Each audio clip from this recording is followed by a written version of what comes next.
Welcome to Mallorca, Spain and the beautiful Bay of Palma. It's the 2019 Rolex World Championship here in Puerto.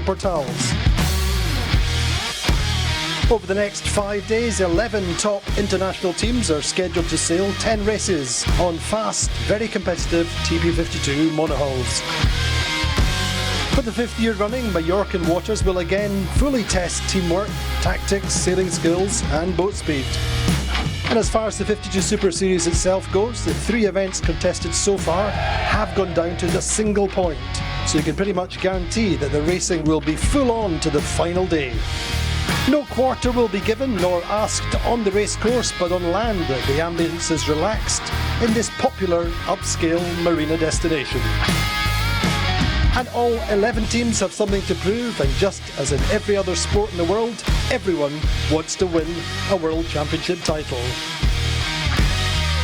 Now let's go on the water. It's the last day of racing for the Rolex TP52 World Championship Puerto 2019. Mega Thursday then with the 52 Super Series, a Rolex TP52 World Championship, the final day, top of the table, the 2017 World Champions Platoon go in with a 7-point lead ahead of 2 times world champions Azura. It's all to play for on the final day. James, who's your money on? Well, I think the safe bet is going to be Platoon. I think I'll go with the safe one today, but I would like to see things. The safe bet. But I would like to see things shaken up, and I'd like to see it go down to that last race. I think so. I think we've seen so many regattas this year go down to the last race, down to seconds, and I think James is possibly right. There's going to be a big finale. Let's look back and see how Platoon got up to the top of the table after a 3-race day yesterday.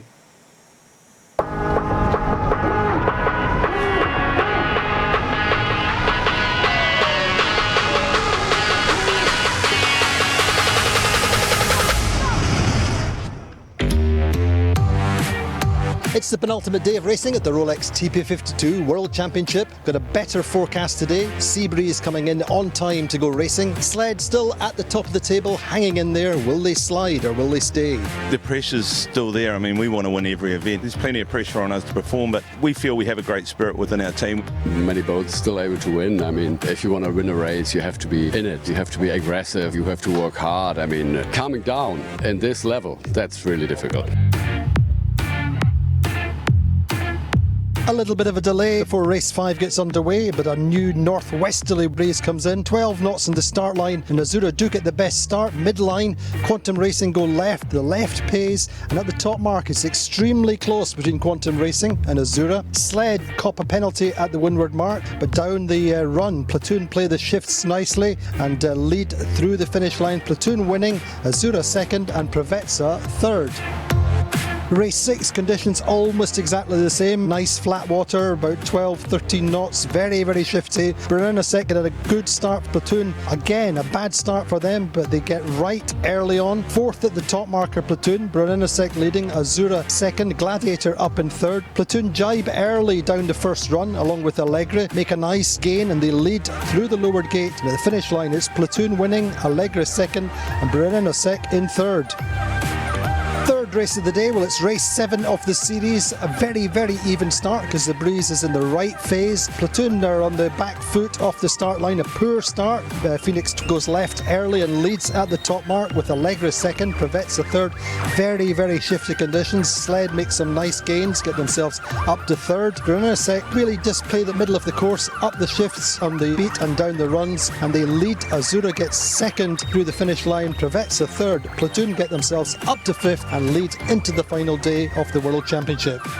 2 races are tremendously, really good. Boat speed, boat handling, made good choices on tactics, so everything went well. There's no strategy. You go out and sail the boat fast, that's it. Don't think about winning a world championship. Platoon obviously had an outstanding day, so they extended a little bit, but we kept it close and we lost only 1 point to them. With hopefully 2 more races tomorrow, so we'll give it our all. At least put it as hard as we can on them. After 7 races at the Rolex TP52 World Championship, top of the table are Platoon on 21 points, second are Azura on 28 points, and third on 32 points are Brunner. Well, a better day than expected of the Rolex TP52 World Championships. Penultimate day, a long, hard day in the water with 3 races, but fantastic conditions, opportunities all the way through the races. And Platoon, the 2017 World Champions, emerging with a small lead to take into the final day. Join us on Super Thursday for the big finale.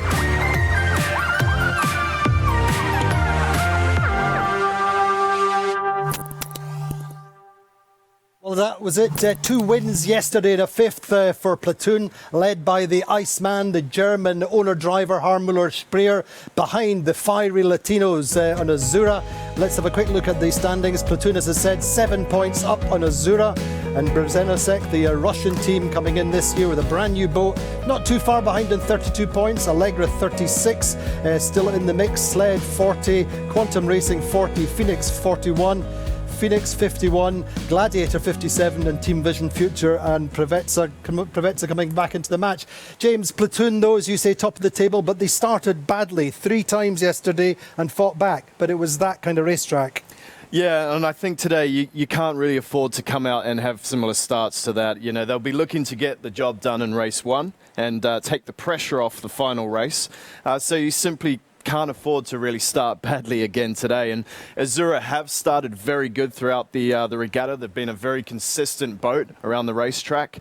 But Santi Lange hasn't won a championship, has he, in 2 years? So that's right. He's not won a regatta yet since they started with the Azura. This may well be the day. I say 2 different styles of sailing. The fiery Latinos and Harmuller Speer, the Iceman. He says you have to calm down and keep it focused through the day. Let's see how it plays out. But one of the biggest smiles on the dock all the time, a fountain of positive energy, is Doug DeVos. And we caught up with Doug this morning. Doug DeVos, a great regatta so far. It's been great fun, hasn't it? It's been great fun. The conditions really have turned out. Yesterday was surprising. We weren't expecting that sort of breeze. We thought we'd have 2 conflicting breezes and maybe get stuck.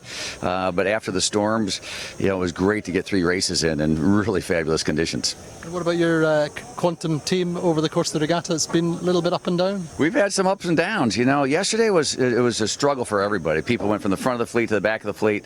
And I think a lot of the discussion was, boy, it was really frustrating because everybody sailed in great conditions and sailed well. And sometimes you just didn't get the result, and that kind of happened to us, you know. So hats off to Platoon and a few of the others who were able to get the results out of it. They sailed really well. But today, 2 bullets for the Quantum. Yeah, right. How do you measure that?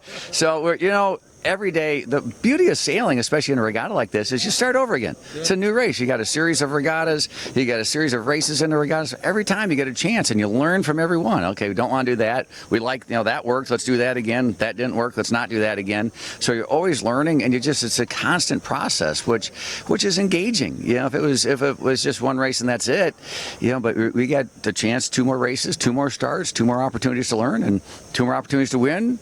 Or not. We'll see how it goes.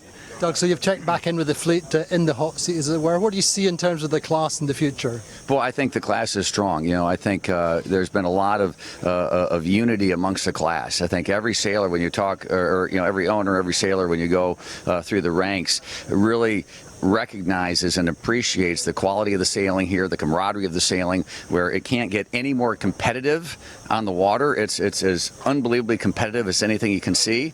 But then you go to a party last night, and it's like family. It's like a family reunion. It's like people getting together and just and celebrating. So I think it's a very unique balance. But I think that's why it's attractive, and so I trust other people are watching the class and see it, and if they don't join, they can duplicate that in their own classes. For example, seeing the French team coming in, put a little toe in the water, they're enjoying it. No reason why anybody else can't come in. Well, absolutely. They're not only enjoying it, they're doing well. We've watched them ahead of us on a number of occasions, right? And so with your sails? With our sails on. I see the big Amway logo. I love that. I'm like, it should. Anyway, I won't elaborate any further on how that goes. I'm like, wait a minute, we should be there. They should be. No. I guess, but seriously, they came in, but they focused. They wanted to learn. They engaged in the class, and they're going to have some tougher races while they really get up to speed. But I think they've made a great impact. They've jumped right in. They belong here. We're thrilled that they're here. Have a great day, Doug. All right. Cheers. Thanks, Andy. Good. Doug DeVos then, loving life, loving the 52 Super Series. Yeah, absolutely. Super positive guy and the sort of guy you want at the top of your team steering the way for you, for sure. Well, here's hoping Quantum finish on a high note. Jenny Tulloch, I think the wonderful Jenny Tulloch is on the water, warming herself up for the big finale. Jenny, how is it? Oh, well, I think that's a really accurate point. Sure, it's very hot out here today, but I love listening to that interview from Doug. He is just such a positive force, and you can tell he really does love racing out here, although he was the one that said we don't just want to have one race and be done, and yet if they'd had one race, they would have won this regatta. So I think his reality that every race is a learning lesson, and there's 2 more abilities to learn here today, I think that was really good. I think that's what everyone should take in general from this regatta. Thanks, Jenny. Let's have. We spoke with a couple of the navigators this morning. Just we should be business as usual, really. Back to sea breeze conditions.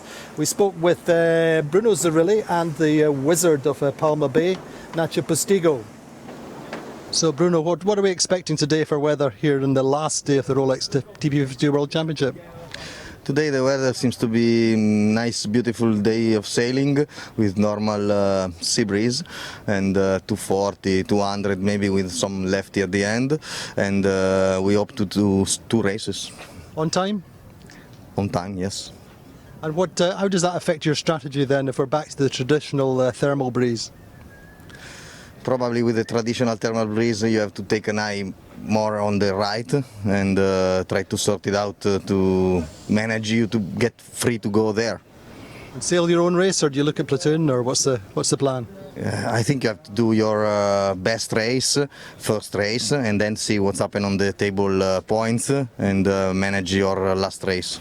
Well, I think we were all caught a little bit by yesterday's weather. At least I wasn't expecting at all to be racing 3 races in 16 knots. That was a total surprise. And the wind we had yesterday is not very common in the summer.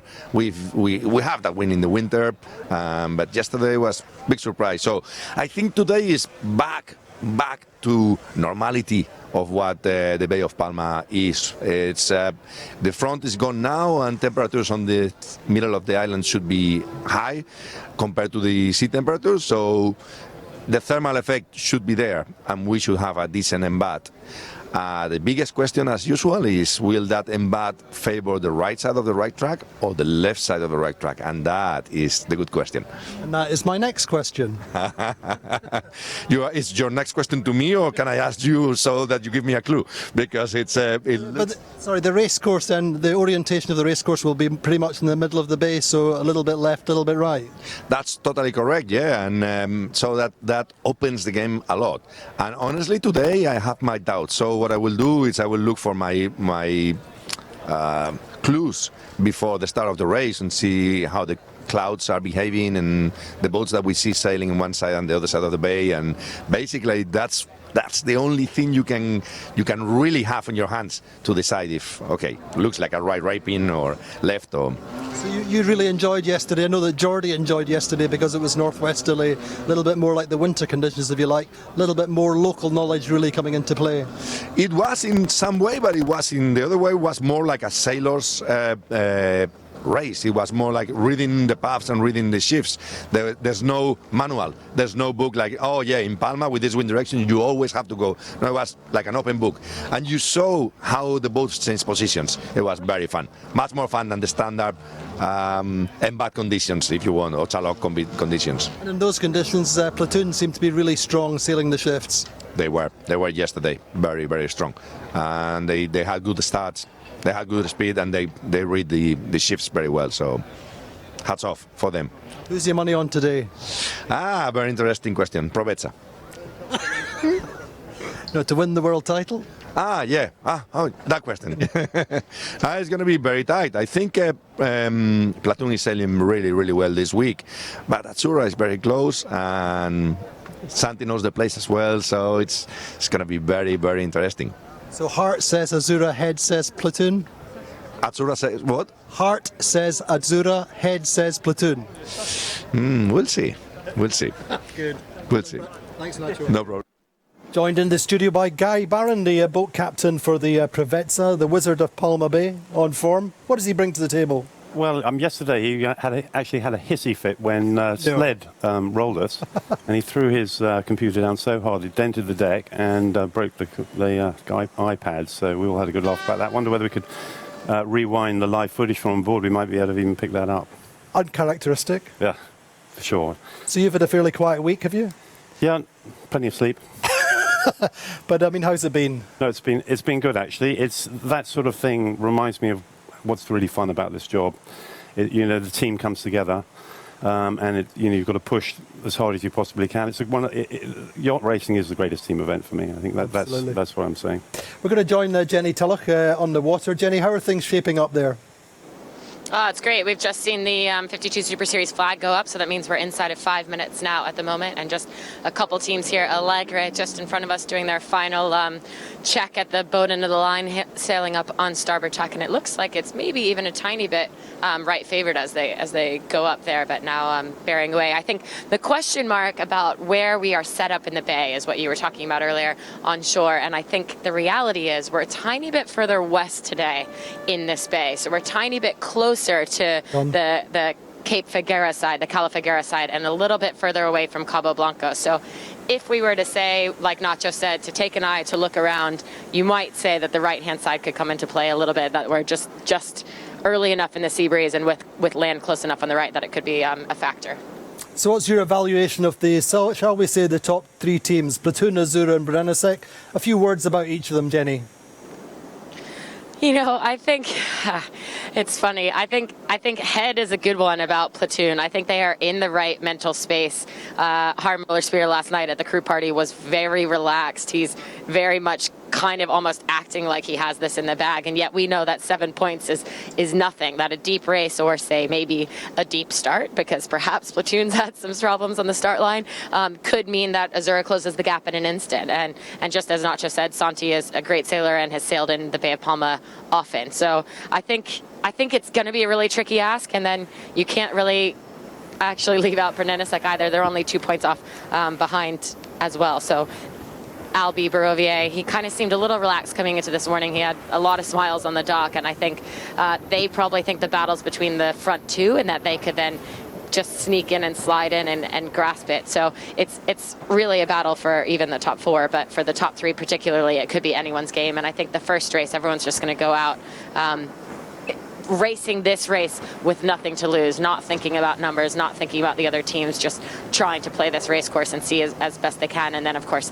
they'll look at the points a bit more for the second race of the day. But I think, well, at the moment, right now, with 2 minutes, 15 seconds to go, the majority of the fleet well over here on the starboard side of the race course, just lined up behind the boat end. So I think they might all be thinking the same as me, that this right-hand side is going to come into play. And then if we do see a really, really tough start line, if we see everyone bunched up here, it's going to be about execution. And I think maybe in some ways, if it's about execution, we could give it to either Azura and Guillermo Parada for being able to start well, or possibly Brennesek. We know Shemi Fantella has been pushing the line hard this week, and I think the reality is this is when we see Platoon just start to falter the tiniest bit. They have not been able to get off the start line, and in this sea breeze, when everyone's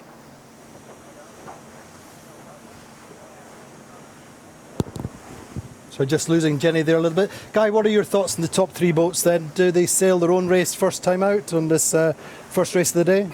Well, I mean, I've been told not to give the commentator's curse on Platoon. I think the guys on the dock would like to see Platoon do well here, and we shall see.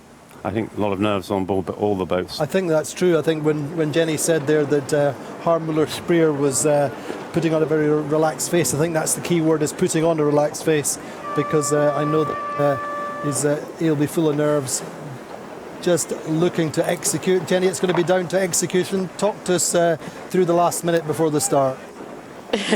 Well, exactly here. Platoon's kind of giving themselves a little bit of an easy lane in a way, being the leewardmost boat of the entire fleet here. So even though they might want the right, you can see just how big a tussle it is out here on the right-hand side of the race committee boat. I think Brennesek, Sled, and the Phoenix 11 and Gladiator might all be too late to the game here. Provezza, Guy, your team looking like they just might be able to squeak in, possibly, but being held up by Phoenix 12 at the moment. And yet the reality is we called Brennesek, but it's not looking great for them They're just bearing away on the line. Meanwhile, Platoon well into speed at the pin end of the line. And they're going to just sail away from the fleet here. And I think, oh no, Platoon going for a jibe, in fact. So this is not an ideal start for Platoon. They thought they were over. They had the timing wrong somehow, maybe. We were told yesterday they had the timing wrong on their box as well yesterday. So this is a huge disaster for Platoon. And yet we can now hear Maria saying the start was postponed. So she just put up a postponement flag about 3 seconds before the start. We couldn't even hear it, but that was a huge right shift. The whole fleet stacking up at the boat end there, and perhaps she couldn't see through the line who was over. It might have been a number of boats over, but that is a blessing in disguise for Platoon, as you can see them well deep in the pack. And I think Braninisek actually just snuck through late at the boat, tacking off. They would have been okay there, but this is a postponed start, and Andy will essentially restart this race. Restart this race and reorientate, relay the line, do you think, a little bit, move the pin forward? Perhaps there seems to be quite a lot of bias in the end on the committee boat end of the line guy. Yeah, for sure. There's, I think it was us there holding everybody up and slowing down the right-hand end of the line. Looks like Platoon was going to get an amazing start. It looked like it, but I mean that will increase the nerves, won't it, for Platoon? Oh yeah, for sure. You really have to settle down after that kind of situation. But they should roll straight into the start straight away, pretty much. Just perhaps relay the line. Do you think? Yeah, possibly. I think, Platoon, they're all very good sailors. They've done it plenty of times. They've been in this position before. I don't think they'll be too nervous about it. They just realise. To what extent are teams showing their hand at that stage? Not coming off the line. Well, depends clearly, a little bit on how the breeze is, obviously, in the next race, or the next start. Clearly, he liked the left-hand side of the line. He was the only one pushing that end. What was your briefing this morning with the team?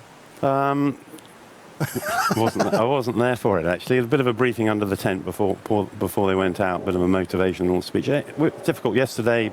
I thought the boys did really well yesterday with a 3.73, but actually they weren't so happy. And I think, we came here with expectations to do well, possibly, to try and win, then to come back from that, the situation, the mast down, huge frustration on board. And, I think they wanted to come out and do better than they did.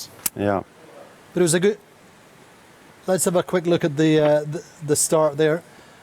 I think, as Jenny said, the breeze was fairly right coming off the line. Harmuller, Spreer and the team on Platoon pulled the pin as early as they could. Guy, tell us a little bit about this start. Yeah, they've really put their foot on the accelerator there, haven't they? I think, Provezza, they're just holding everybody up and slowing them all down, waiting on the line. Well, I can't see the countdown at the moment, but Platoon definitely realised something was up and they were across. Sled quite late there at the boat, and Gladiator also. It's tricky whether you're always going to get allowed that extra space to come in there when you've done the... But quite often when it's in the right phase like that, coming in late and being able to tack off early can pay a little dividend. It's looking quite light out there as well, isn't it? It's about having the boat speed. It's rather than being jammed up, pinching on the line, maybe come in a bit late with 2 or 3 more knots boat speed and you'll pop out. I think that maybe what that was, what Platoon were thinking of. What about Azura? Did we see anything interesting there? Or no, they were caught in that jam, weren't they? Very much the case. But a few words about Azura, Guy. They do tend to blow a little bit hot and cold sometimes, but in general, they're sailing a pretty good season, aren't they? Yeah, South American fever, and they haven't. They're a consistent team for the last however many years they've been here with the Matador. Yeah, they know what it's about. They know how to do it. We all want to knock them off the top. Indeed, but they've been so close to winning regattas this season, and I think we spoke with in Cascais. I spoke with Guillermo Parada at the end of the week, and he's saying, look, I don't mind losing regattas by 2 or 3 seconds here and there. It sure as hell hurts, but I'd rather be coming out on top of the season-long standings. That's where they are just now, along with our Platoon are actually just on top. There's only a point in it, and it's going to be a fascinating showdown in Puerto, isn't it? Yeah, for sure. That consistency in the regattas, isn't it? You don't need to win all these regattas. You don't need to win any of them. Just keep the points down. I mean, we started off with the first and second, or second and first, and then hemorrhaged quite a few points in Cascais, you know. And what was the situation in Cascais then? Your view, just breezier and... Yeah, it's kind of the men from the boys Cascais. Often I think we go there with the Thinking anticipation of so much breeze, yeah. And you know, but it's funny. I mean, I'm not, all joking aside, so many people go there and say, "Oh, we're comfortable in the breeze," Yeah. blah blah blah, and really, when it hits the fan, then there's not many teams that really are. Yeah, you know, you get up to the top mark and hoist the kite, and the boat takes off, and you haven't got time to tidy up. You've got to be on the back of the boat, otherwise you're nose diving. You know, it's a big game, Yeah, and you've got to be a very confident team to be able to do that. Communication, you know, actually body language. You know, you don't really have time to hear or see what's going on. It's about body language, you know. And if you have a couple of bad drops, you really start to get worried about whether you can or not. Our team Physically, did really it's well. tough. Yeah, very, very tough. Yeah. Yeah, I mean, we saw that with the numerous different races, but you know, in the event, Quantum Racing were the masters, weren't they? Yeah, very good. Yeah, yeah. Well, again, you know, a team that's it is new for this year, but yeah. But I mean, they're in all terms very of the processes and just putting every little part of the machine together, they did a bloody good job there, didn't they? Job, yeah. But this is very different. We're back to light sea breeze conditions on the Bay of Palma. Jenny, what do you think is going to happen then? Are we rolling into another start, or do you think we'll have a little bit of a delay? Yeah, I think there will have to be a little bit of delay here while the course gets reset. It was probably a 25 degree shift to the right. So the question is, will it stay to the right, and should they reset the course, or will it settle back to 225, which is what we were starting at? So I think Maria's taking a look at that at the moment. It was a bit more breeze when that came through, so hopefully that does mean that it'll be steady from the new direction. But it was an interesting start, to say the least. I mean, all the boats lined up well over here on this right-hand side and this boat-hand side. I mean, in the end, it was Brunelesec and Phoenix 11. Brunelesec just snuck through, but Phoenix 11 was sort of stuck in all the press boats because they had gotten pushed out to the right and had nowhere to go, essentially, and were stuck well weather of the starting line. And yet, as we said, Platoon just down at the pen. I'm not sure if they wanted the left hard or if they were just trying to give themselves, we know we're fast, give themselves an easy spot off the line, especially if you see all the boats to your right tussling, and then they know they're fast, you know, just sail through there. And yesterday they were trying to be in the tussle on the right, and they kept losing out, essentially. No, I think that's probably exactly on the money with Platoon. I think their objective is certainly first race, go low risk, see where they end up, and then, you know, they've got 7 points in hand. Of course, they're always thinking about the circuit standings, but I think they go low risk. They know they're fast, and they know they've not started well yesterday. So I think that's really kind of what we were seeing, Guy, a little bit with Platoon, wasn't it? Yeah, for sure. I'm just looking at the sort of body language on board the boats there and what they're doing. You're looking at Platoon, they haven't put their jib in their bag. They've got somebody up at the spreader. They're obviously confident with their selection today. You know, most of the boats were only in this light stuff will only carry one jib, so they're obviously happy with the selection that they've made. A lot of the other boats, they're starting to bag up jibs and think about, you know, whether a bit more breeze is going to come in. Sorry, Jenny, go on.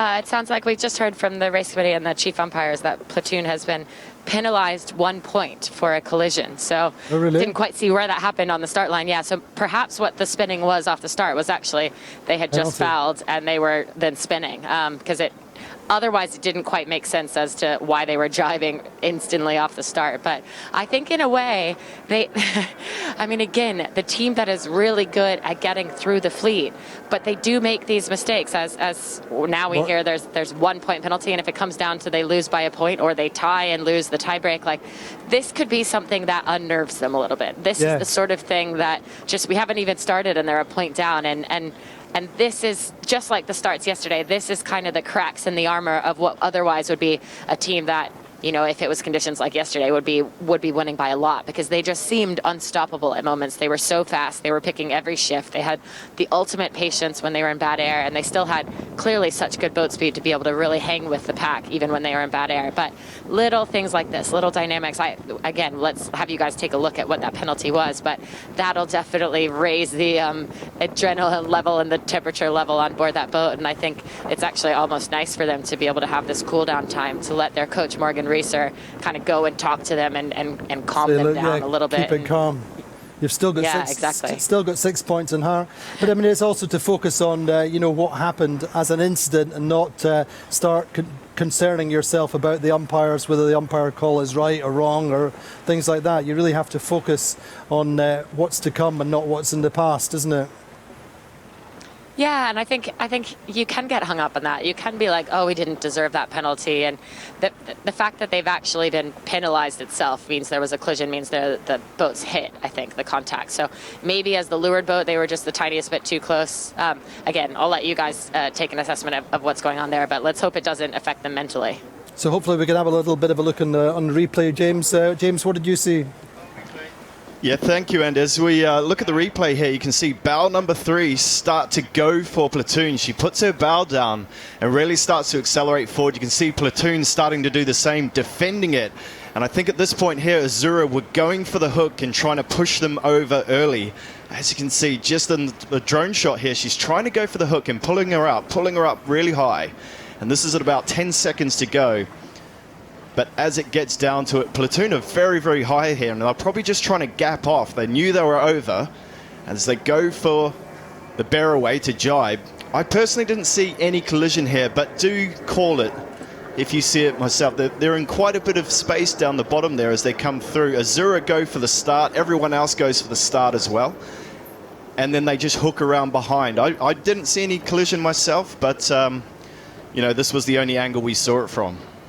When that replay was. Yeah, I think it may just have been when they were coming into the line or just before what we saw, but certainly there's no collision there. It may have been just with Azura just a few seconds before that, but we'll have a review and see. But certainly unsettling for Platoon, and I suppose a small little advantage to Azura in the mind games, Guy. Yeah, for sure. I mean, clearly Azura's got the knives out and going to play it pretty hard.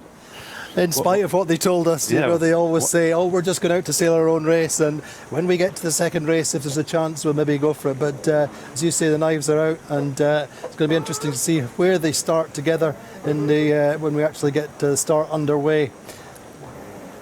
But Guy, talk to us a little bit about the process of getting your mast, replacement mast. I believe you had the replacement mast on the truck before you got the boat to the dock. Yeah, pretty much, yeah. We're very fortunate that the mast was ready to go in Valencia, all packed up. We'd kind of thought about if this situation had happened, what would we do about it? So, yeah. So when you had a crisis plan in place? Sure, pretty much, yeah. And it was a mixed decision to make. At the time we were thinking, do we go to Valencia? It's a 2-day trip. We would have missed 2 days of racing, so we get it over in the night. So we were very fortunate to be able to get a lorry on Sunday night and on the ferry. So there was sort of one process after another. A few favours, were you? Well, yeah, not necessarily myself. It was Peterson May. So a few words for Gusto. Yeah, Gusto was doing it, and Augustine as well. From part of the TP52 organisation. He did a great job getting a lorry for us. Once we secured the lorry, then you got the place on the ferry. Then we had to get it out of the yard, and so a few favours are owed. Cases of beer going around all over the place when I get back to Valencia to say thanks to everybody. Did everything fit, or probably the rig's not exactly the same dimensions, is it? Or? No, it's not. Our spreaders on this rig are very slightly higher than than the old mast. So actually, if you look at our mast today, you'll see the lower spreaders are drooping a little bit, but it's okay because the spreader roots are able to be angled down. So this is a 2015 rig, or this is a 2016 mast. It's actually the last time the mast was here we won, so it's got good form here in Portals. But that was off the previous boat. That's right. Yeah, we're off P9. Yeah. So you kept that, obviously. Yeah, we'd done a few calculations, and last year we actually took the mast on the tour with us. And while we were in Zadar, we did a fair amount of boat building to the mast in order to change the partners and the mast step so that it would fit into this boat. But actually on Monday morning, we were trying to put it back on the boat. We were all trying to remember which bits go where, and we made a couple of errors, and we actually had the crane over the mast 4 times during the day. And at 6 o'clock in the evening, we even took it back out again because a couple of parts weren't fitting. Got the machinists in, and eventually managed to get it set up and back over here at like 1:30 in the morning. A full team effort, though. It's not just a technical team. Absolutely, and help from some of the guys on the shore, from like Felix, who does the hydraulics here. He stayed with us all night to help us out, and Marco from Future Fibers, who was there helping us run the numbers, because obviously we're trying to get the mast set up as close to how it was set up with the new mast and the new boat, so that all the sails fit and all that sort of stuff. So forestay lengths and stuff like that comes into consideration. And the sails obviously fit in terms of the dimensions, but the luff curves and things are different. Not necessarily luff curves, but it's the rake which we're looking for. And so, and the forestay that we have is a razor forestay, which was with this spare mast, which is a stiffer forestay. But we needed to then find the right size link so that'll connect to the hydraulic ram in the bow. And then also our D1s were going to be too short. And again, we went round the fleet, and very luckily for us, Allegra had got a set, which were the longest set in the fleet, and we've managed to borrow theirs or buy theirs off them, and we'll replace like for like. So, yeah, thanks very much to the Allegra team for that. They've had their case of beer. And a new mast ordered? Well, yeah, I think so. We're going backwards and forwards at the moment. Southerns and Herbert's sort of selling us maybe a bit later than we want it, so we're trying to push it a little bit harder. So a few words for Southern while you're online? Yeah. Come on, guys. Give us a mast or we get a Murray. But let's have a quick look and back on the water here. We're still waiting for race number 8 to get underway. Azzurra just settling down. There's Santi Lange at the back of the boat with Bruno Zerilli. And I think we're back under starters orders, Jenny. AP down. Yeah, exactly. So 1 minute now to the 5 minute gun, and you can see the teams rearing most to go. Perhaps Platoon and Azzurra both with jibs up. Still about half of the fleet trying to decide probably at this moment, Guy. I mean, we're just in between. We had good breeze come through, a 10-degree right shift. Now we're set up at 235 instead of the 225. But then it's sort of gone soft again here. So maybe it is a last-minute call as to which jib to actually be sailing with, or are they just waiting to go at the 5 minute gun? I don't know, Guy. Jib choice today at this point? What do you reckon? Light. Light? I think you've got to make sure you choose for the lightest conditions. Yeah, you sail for the light spots rather than the stronger breeze. Looking at Tina Plattner there. Seems to have had, started so well. She's had back problems this year and no complaints, but she's struggled at times in some of the regattas. But I mean, they started so well, Guy, with these 2/3, then 2/7, 2/5, and an 11th. But I mean, a very high quality team, going well with an older boat. For sure, fabulous job. Yeah, it's great to see a two-boat team out there, and they're making it work very hard in a way, because there's the logistics of the two teams and the extra shore crew and the extra equipment and the extra ideas. But they're doing an excellent job. Who are your dark horses this year? Good question. Yeah, good question. I mean, it seems like there are so many boats have a good regatta and then dive into the next one. It's keeping that consistency. I guess I would have said we would have been the dark horse. And, I think slowly picking up a bit of form and having quite a bad season last year and managing then to get the boat going. So how does that form pick up? I mean, obviously you do the technical debriefs and everything else. In your team, who picks everything up? Who drives things? Yeah, there's obviously the designer we speak to Tobias quite a lot about changes we want to make, and I think for us it's actually the afterguard changes that have helped out, and bringing Peter Evans in as the coach has also helped us. Yeah, and John stepping on board the boat. It's just a fresh mind and fresh to the politics of the whole boat. He can say what he likes because he knows it hasn't been said before, and people can re-listen to the same thing again, but in a slightly different angle, and maybe get it this time. It's just changing the chemistry very slightly. And what about the Quantum team? Say they just won in Cascais, and then Doug DeVos comes on board. It's a big ask. It's fantastic to have Doug on board, but settling the chemistry at this level is extremely hard, isn't it? Well, we saw that in the first two regattas with Quantum, didn't we? With Cameron and Ed working there together. They didn't seem to really have it together, whereas they did manage to get it together. I think there was a lot of confidence issues. Yeah. Self-confidence issues with Cameron in Puerto Sherry in particular, and then came to Cascais, knew where he was going, knew the surroundings, felt at home, and everything fired there. But then bringing Doug in here, and I believe he's going to sail in Puerto as well. But, it's very hard in these circumstances to get off the line at 100% with the driver stepping onto the boat, isn't it? Yeah, for sure. But it's also worth saying something about the level of owner drivers here and how well that's going in the fleet. It's, you've got... Armler Spreer. Incredible. For example, Yeah. But, and Doug, it's awesome job. I mean, that's at the heart of this class, though, isn't it? Really, these guys operating at this level and loving it. And we had, and Doug and Tony Langley, they're sailing as a tactician, Gladiator, loving it.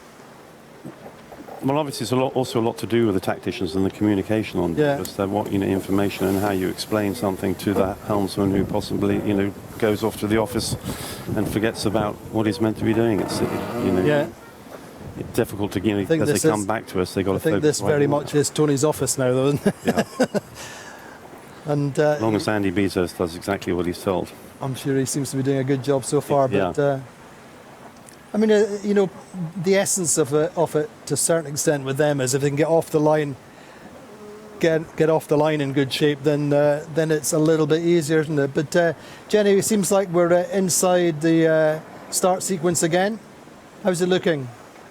Yeah, we're well inside the start sequence. 1 minute, 20 seconds to go to the start line. You can see the fleet much, much further away from this boat and now further away from the line as well. So a little bit of a calm down the final day. The nerves that were setting up on the last start dissipated just a touch in the reset here. And we've got 1 minute, 3 seconds to go. Platoon, I think, again, maybe too close to the line here. Maybe opening the door a little bit for some attacks from behind as well. They've got 55 seconds and yet only 3 boat lengths between them and the line. So a little bit of a dangerous position for the current leaders of the regatta, and yet we've said this is their weakness starting, so we kind of could expect that. Whereas we were talking previously about Brninicek, who's sitting 3rd overall. They look like in a decent spot at the moment. 40 seconds to go. They're just attacking Quantum hard with a bow down and now going back into a double tack up here to fight against Team Vision Future, and I really do like their spot and like their timing. I think they've got plenty of time and distance with 30 seconds left. Meanwhile, well up here at the boat in the line, Sled looks like they will be held out again here. If Phoenix doesn't give them any room or any quarter, Sled might have to do a big dive, but they've got it actually. So that's Gladiator just underneath them, and Gladiator, as you guys were talking about, Andy Bezos just doing exactly what he was told, and it looks like he was told the right-hand side. And I think Platoon, meanwhile, has struggled, is back on port tack at the moment. Now, port tack might not be a bad tack to start on here. If we really like the right, they're only ducking 2 boats, and they are definitely not over, and they are going to be headed out on port. So individual recall for Phoenix 12 for Tina Plattner's boat. And meanwhile, for Platoon, they have just been faced by Sled. So that's the one bummer with starting on port, is that someone who actually starts on starboard can give you that lee bow and can maybe get out ahead. And I think that was the best spot for Sled to go there, probably. Both of those teams, I think, wanting the right. And it's still going to be an interesting race course to see. I think Platoon might just be able to hold there. They've got a little tiny bit of weather leverage, and meanwhile, it's almost race over in the back there for Phoenix 12. They were late to hear the over early call, so they are well behind at the moment, Andy. Indeed, so interesting start there with Platoon Guy, and trying to pick up Azura. Azura were towards the pin end of the line, certainly in that leftmost group, so the top 2 boats taking different options, Guy. Yeah, they've split from the fleet. Bit of a brave call there by Platoon to suddenly bail out and go, but realising they're not going to get a good start with dirty air, take the right-hand side of the course. Confidence of John Kostecki, I'd say. Good start from Provezza certainly, but also in particular Allegra down that left side. Bow was poking out early, but nice start from Provezza as well, Guy. Yeah, looking good. Fingers crossed for them. Tell us what's going on board your boat there. Armit there is the guy with the ear patch. He actually got hit by the boom, 36 stitches in his ear. Wow. He's trimming the runner, trying to not cop too much flack from Chriso on the main. Right, and Chriso's telling John Cutler what he wants. Yeah, and it looks like they're in quite a nice high mode there at the moment. You just see the yacht behind starting to come down to our stern. It's Allegra, yeah. Yeah. So certainly Provezza liking the left, we think. Wizard of Palma Bay, Nacho calling that one. Certainly hope so. Platoon, meantime, according to Virtual, down in 10th place, Jenny.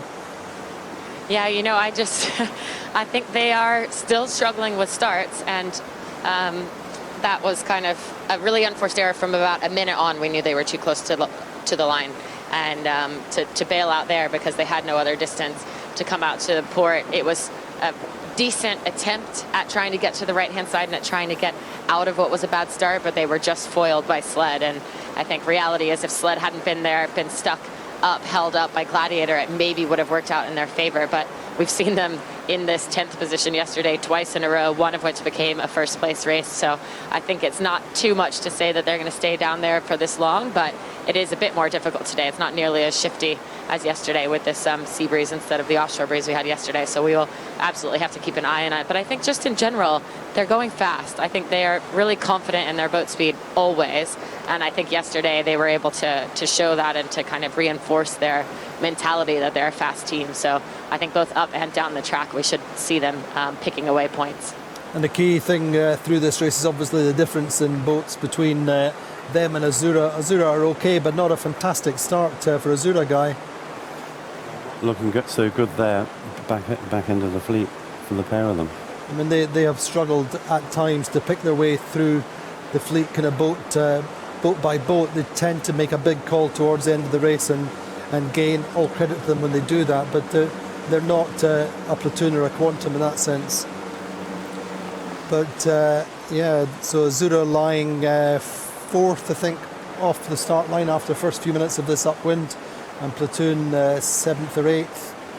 So it's all on, Jenny, isn't it?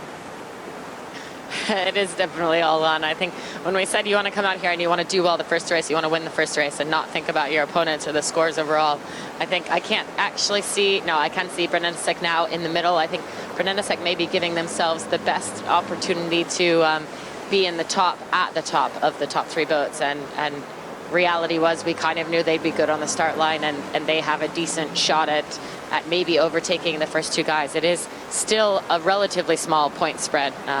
And it could all go away just in the very first race. And I think everyone's pretending like they're not thinking about that, but you do know that it's at the back of their minds. They'll have known the numbers going into today on board every boat, at least on board the podium boats. They'll be thinking exactly how tight it is. And 7 points platoon to Azura, and then only 4 points back for Nenesek. It's a wide open race course. And yet at the moment, it's difficult to call which side of the race course this door is open for. I think Sled is looking really fast out here on the right-hand side. They've pulled away from the majority of the rest of the fleet, especially Gladiator was a bit closer to them, had tacked early.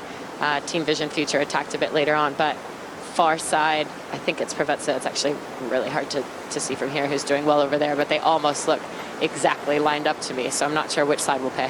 Azura just crossing ahead of Platoon, but in the same piece of water momentarily, and only a couple of boats between them. Azura have a little bit of advantage, but certainly not bolting off the start line and disappearing. Meantime, Provezza looking pretty solid. Sled, as you said, going quickly, and Team Vision Future, another pretty solid start for them, and up in the top 3, top 4. Team that are really enjoying the competition at this level. They've raised their game, Guy, haven't they? Yeah, they have. For sure they have. I mean, they can show that you can come in with a second-hand boat and get out there and get amongst it, race with them. So, got some quantum sails, I think, and getting a little bit of help from the quantum team. But I think tactically they sail very, very strongly, prepared to do their own things, and say don't stand on ceremony for anyone in this fleet, do they? No, and they're a full amateur team, I believe. There's one professional on the boat, so all credit to them. A couple of pros, a pro navigator, a pro tactician, and Mikkel, who runs the boat, has been around the block a few times, but they're up in third and up against Gladiator just now. So back to very much the Bay of Palma conditions, light 8 knot sea breeze, and very even then, Jenny, left or right. Sled we see just taking a little bit of a lead on the Virtual now, Jenny.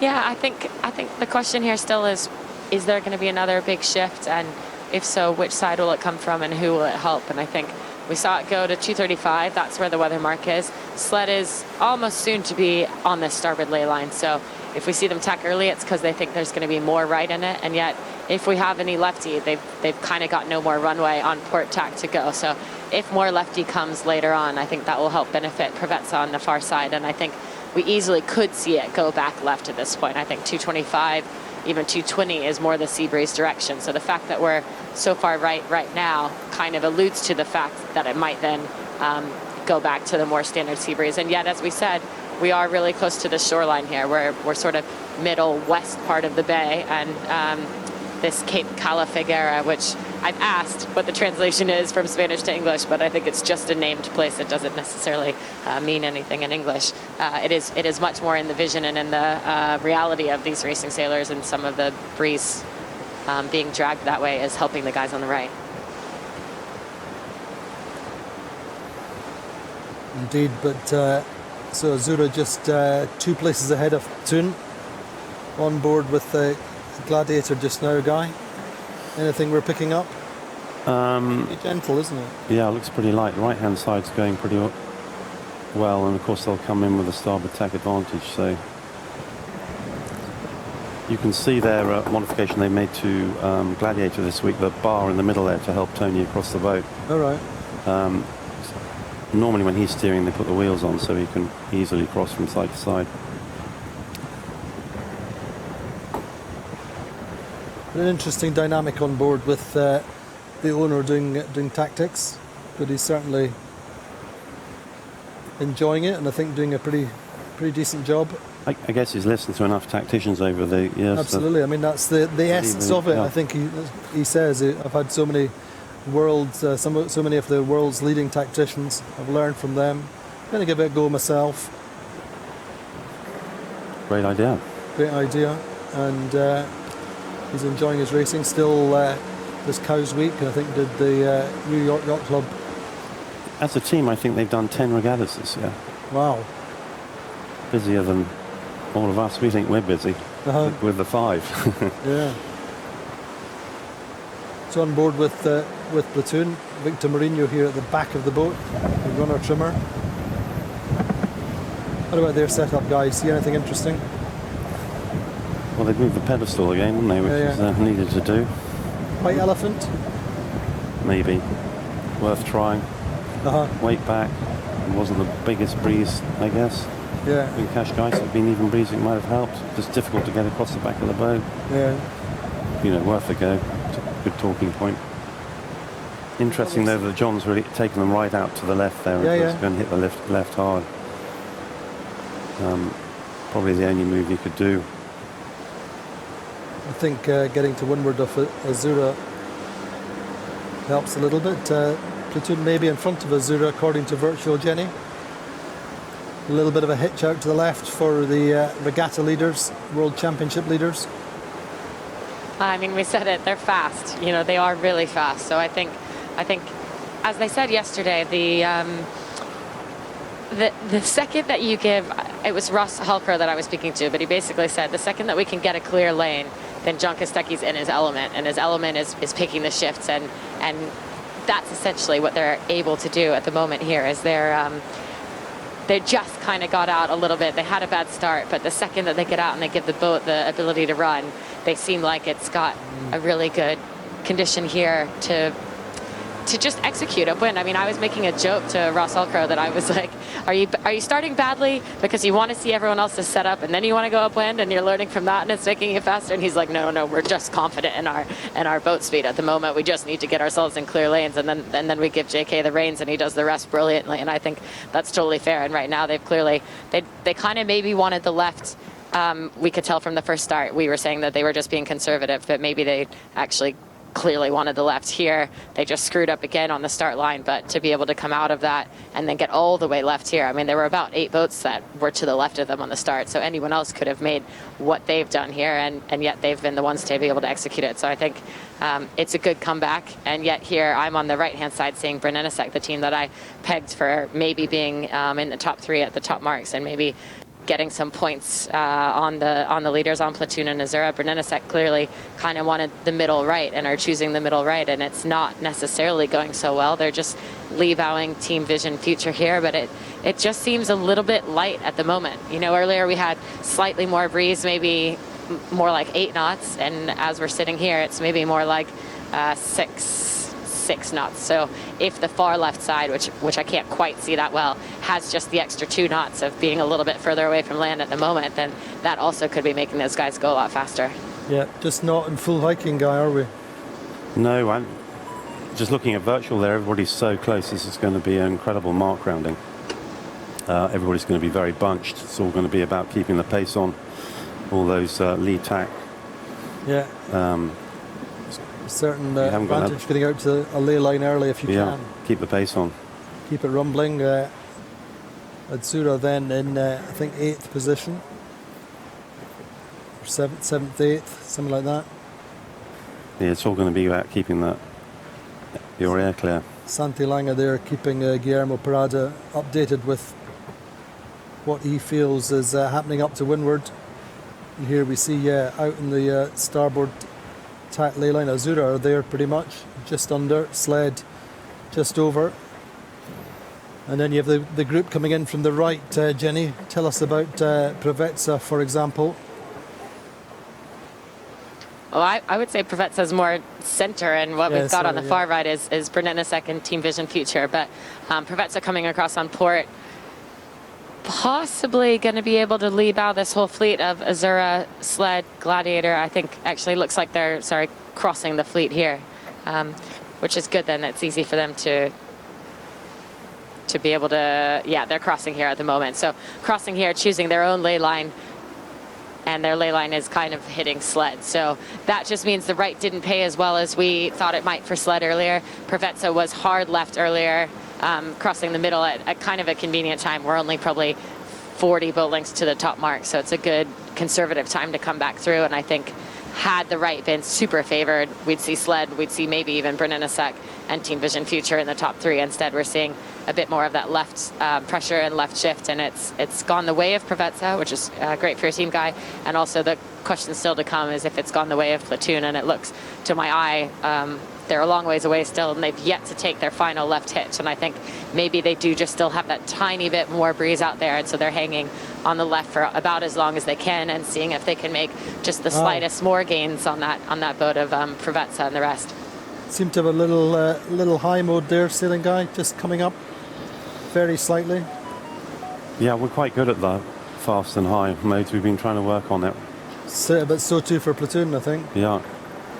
An asset for the Rolex boats in particular, or just circumstantial? Yeah, no, definitely got something to do with the Rolex department. More people should have them.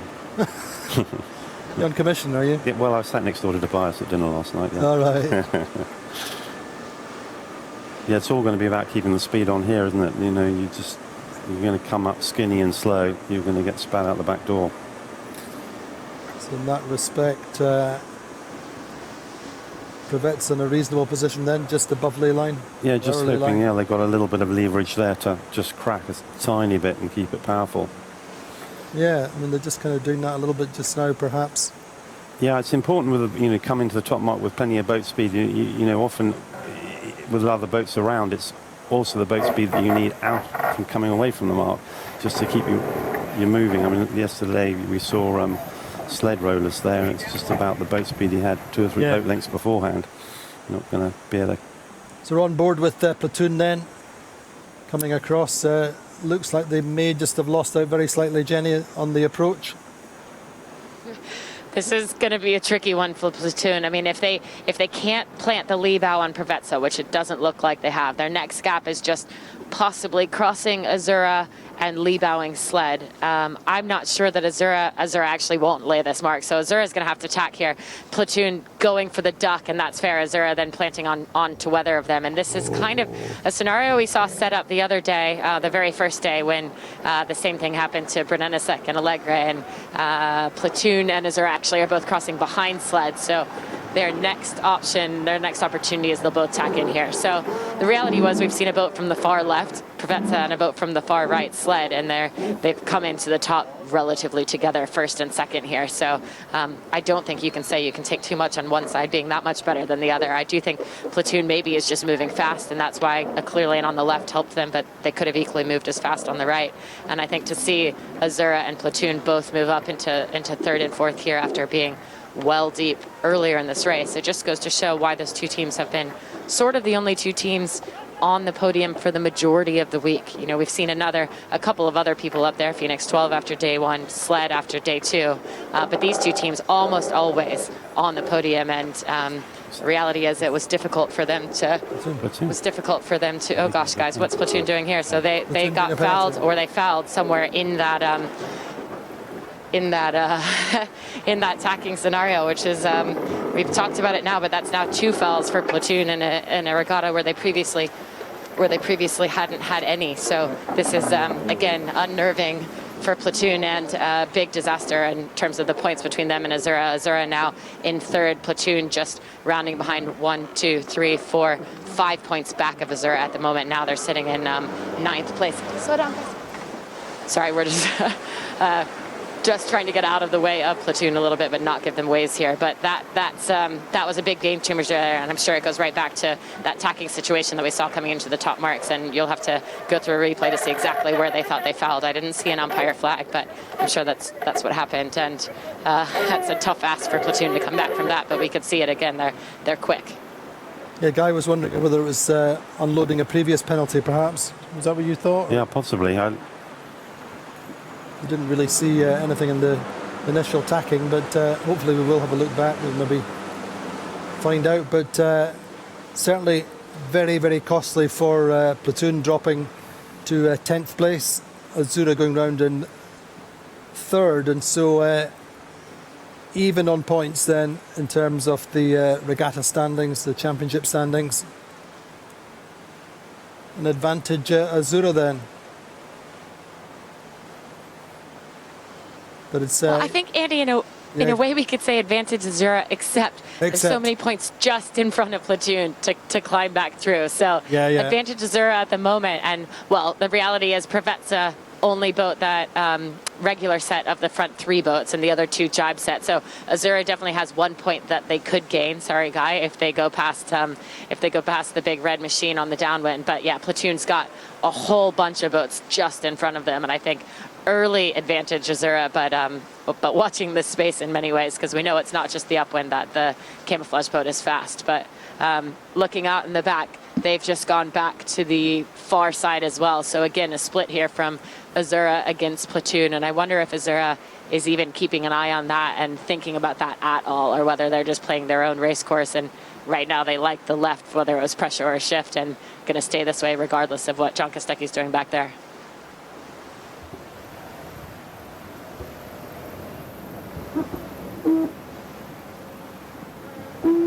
So just going downwind on board Azura. Fairly gentle conditions, Guy, all in all, isn't it? Yeah, they're just furling their staysail up. Don't know whether they're looking at their jibe. I think it's more likely just to be light spot. Yeah. Get rid of it. Looking fairly relaxed. Let's have a quick look at the replay so see whether we can see anything that was a definitive penalty for Platoon, or whether it was in fact earlier on the leg. But here we are on the approach. Any thoughts, Guy?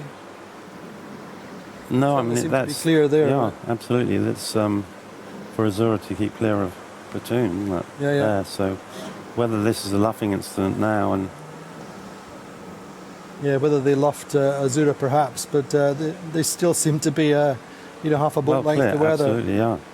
So I think that maybe does point to something having happened earlier, maybe coming off the start line, but nothing too obvious there for us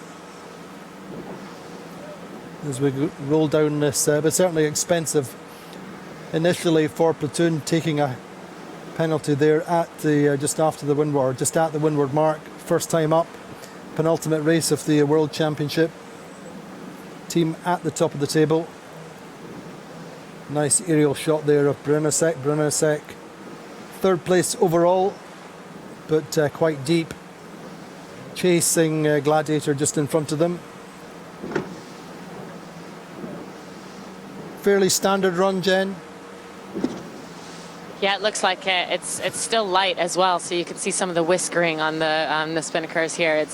It's all about patience at the moment. I mean, it's just it's a very different race course, you could say, than yesterday. The breeze that we got at times yesterday, the sort of almost 16 knots that we saw, and actually on having a conversation with Morgan Larson, the tactician on board Brunelesec, they said they thought they'd motored their boat for Palma like the rest of the fleet for lighter breeze for something like 8 to 12 or 10 to 14, and yet the reality is they think they're probably better motored for more like 12 to 16 or 12 to 18, and so they felt like they were fast in yesterday's conditions, and they were actually really happy to be sailing in it, because you like to be fast, right, for anyone, but this is just such a different day. It's back to kind of being calm and cat-like on board and making sure the movements are ideal, but also the trim is really perfect. And there's not a lot of wave state out here yet. We saw the first 2 sea breeze days that the wave state can actually pick up in the afternoon, but it's still quite light and even a little bit hazy around with kind of less cloud build ashore. So maybe the breeze won't build as quickly as some of the other days either. So it's about being patient. It's about being just smooth with everything, with the sailing, with the driving, and with the sail trim and bodies on board. And reality is it's going to be hard to see the boats from here by eye, the boats splitting so hard and so wide. It's going to be hard to see who's paid, and I think they probably will come almost all the way out to this corner, maybe not quite to the ley line, but it's just sled has liked this side of the course, the right-hand side on the upwind, now the left-hand side on the downwind, so we should see them just bang out here and then jibe for the bottom marks. Quantum Racing in the mix, back on board with Provezza. John looking quite tense there, hanging on to that. Either that or he's going to start digging his potatoes or something like that. It's precision sailing really at the moment, isn't it? In this light sea breeze. Just keep everything rumbling along. Don't use the helm too much. It's a break in these conditions really, isn't it? Meantime, Azura then in 5th.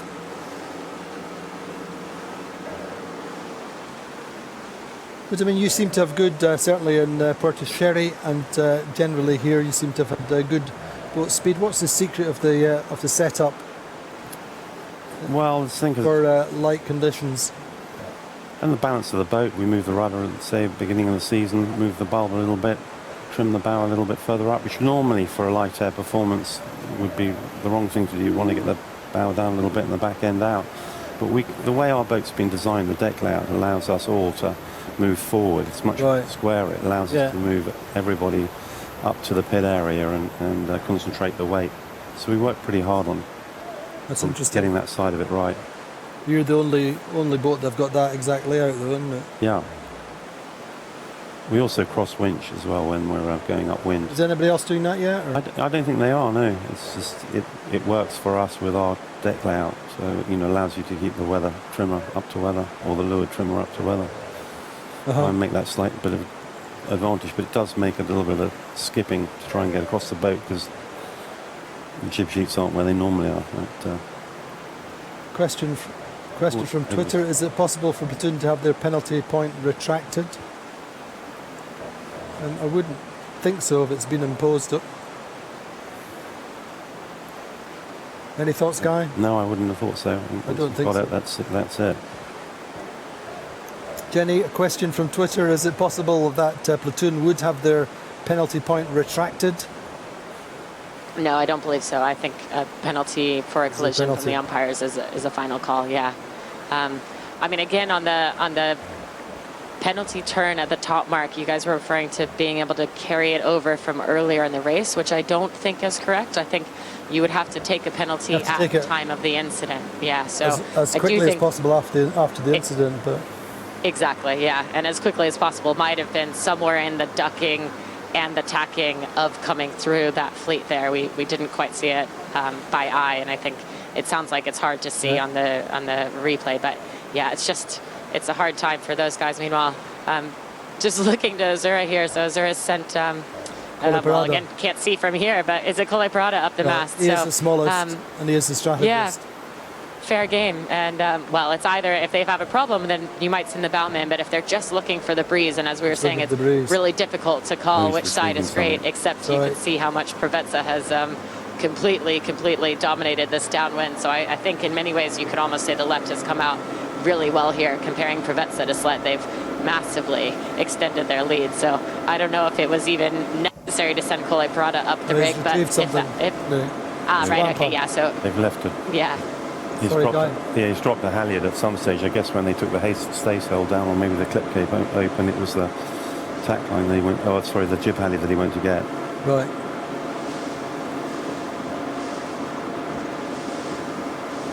But they're doing pretty solid work in 4th place. Platoon up to 6th, I think. To mitigate some of their losses. It almost looks like Platoon is driving on the line of Azura there, Andy. I think reality is it's light enough that they could be able to be affecting Azura from where their positioning was just there. They're probably about 3 boat lengths to weather and in a good spot to be, if they go slow out of this jibe, to be affecting Azura. Otherwise, they can sail a little bit deep out of the jibe and again affect Azura. And yet for Azura, it's a difficult spot. There's not much more distance to the ley line, so they can't really jibe out of the bad air. So really nice placement there by Platoon to be trying to put some evil, I wanted to say, but put some wind contortion on their rivals at the moment and try to keep moving forward through the pack.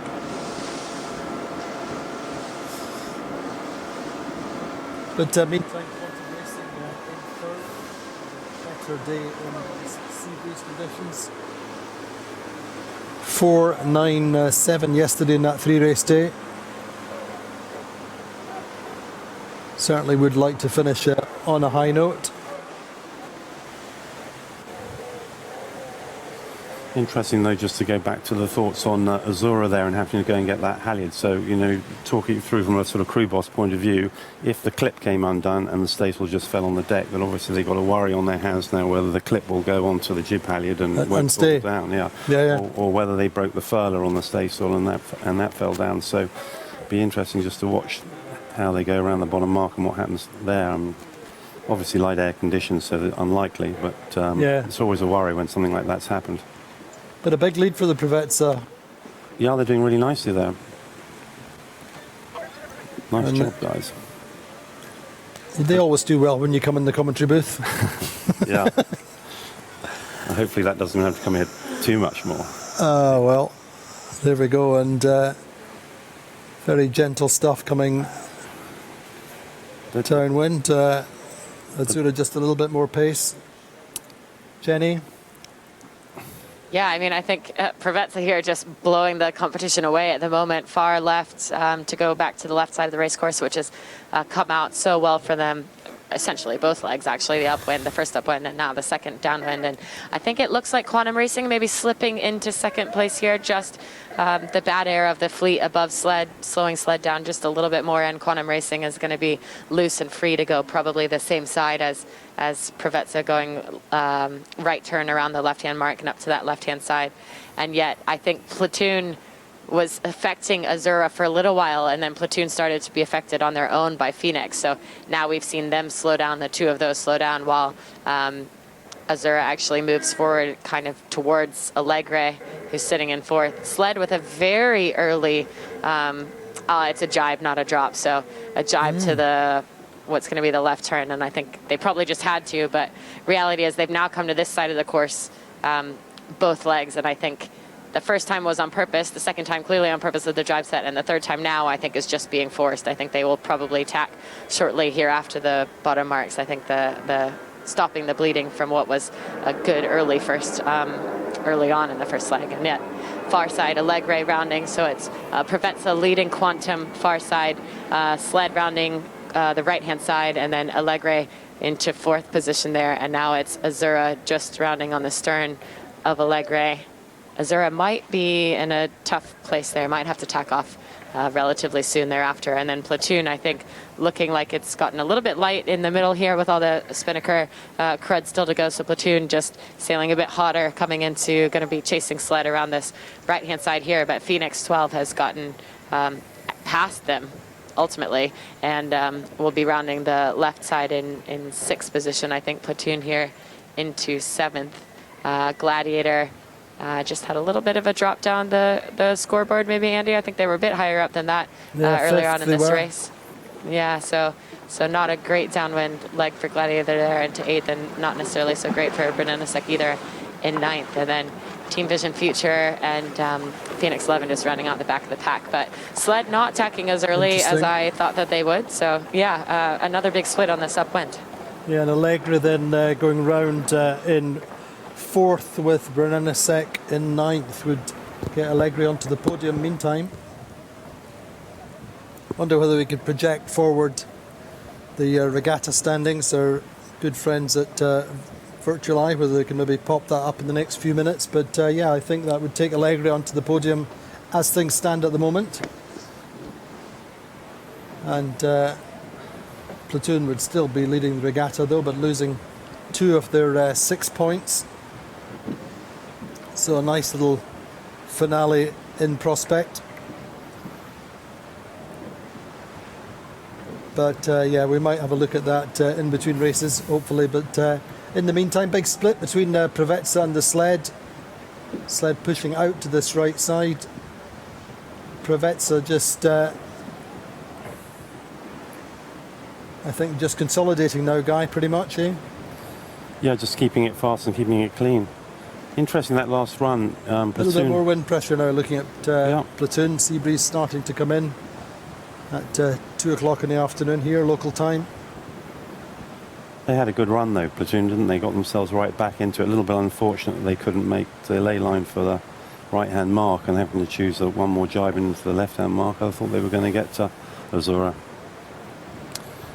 Definitely the boat going really, really quickly. It's very well sailed. I think we'll see them come back into it a bit more now. They've got good clear air up on that side as well.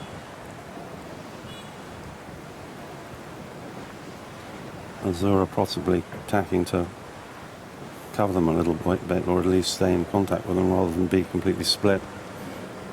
So not a massive amount of time to get the second race in. You need to be fairly slick in the changeover after this race. Just say just on 2 o'clock, probably just under half an hour of racing left. Something like that. And 3 o'clock, I think, is the cut-off, isn't it? I believe so. So, yeah, you know, they have to be fairly quick in between races. But Sled going well. Pretty horrendous day for them yesterday, having gone 1-1-2 to go 9-10-8, Guy. That's pretty tough, isn't it? Really couple tough, of penalties, yeah. Really tough. But they've had, you know, they're sailing very well. They're a great team, clearly enjoying it. But it's so important for the owners to have a few good days, a few good races back to back. You feel you're competitive, you feel the investments are all worth it, and the best days are always yet to come, eh? Yeah, you check in and happy to keep it rolling for next season. Yeah. Yeah. So, believe you can do it. So what are the mods for next season then? What are we thinking about? It's going to be interesting because the boats have to be in South Africa.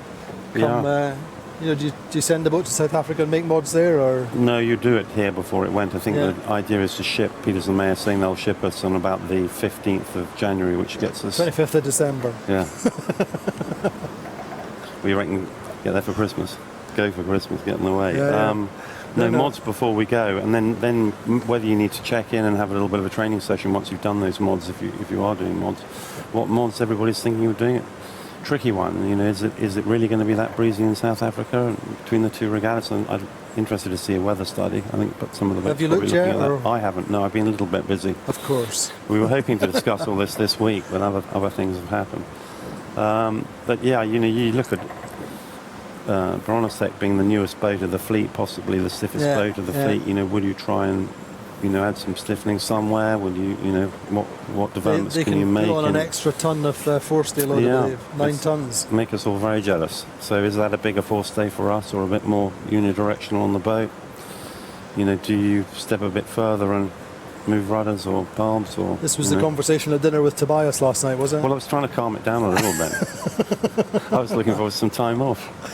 Yeah, I mean, what's this season been like for you? Just obviously this week excluded, but it seems like it's just gone on constantly since kind of late March, really, isn't it? Yeah, well, it wasn't as bad as last year, because last year with the new boat and not going very well, we were in a lot of changes and a lot of heartache all the way through, and it was so nice to come out this year and go to do the training event and realise that things were going pretty well and the few changes that we made were in the right direction, and suddenly get that confidence and actually surprise ourselves with a second and a first, and then start believing on it and believing in it, and it's from there it's been a fantastic regatta. But it's for the shore teams it's very much back to back. My mast is out for the boat tomorrow.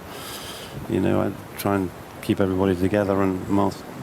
Well, that was it. I mean, we spoke with Pepe Ribas, who's boat captain on the platoon, isn't he? And he's saying, we've got to start getting ready to go to Puerto tomorrow. He's worried about the weather and. Yeah, they're going to go over and set themselves up in Olbia. We're going to stay here, and again, I have to look at the weather to move the boat over there later on. Some of the boats are going to ship. That's a budget thing between boats. We're going to do the delivery, so you've got to leave a big window to be able to go in, to leave in. It's these boats, they're not cruising boats. If there's any sort of slam, we don't want to be out there in any big breeze, because you're just going to make the boat tighter. That's the thing. Exactly what Pepe was saying this morning, and an owner who lost a boat at one stage, if you remember. Yeah, I believe so. In the days of yore, the platoon on delivery. I think that was possibly one of the points when they started to think a little bit more about shipping boats, but I'd almost forgotten about that. Yeah, and that was just slamming in big seas, and there's not much they could do about it. You have to back the boat off and make it go a lot slower. We keep our engine on a lot of the time. So a question from Facebook: why don't these regatta scores match those in the overall season standings?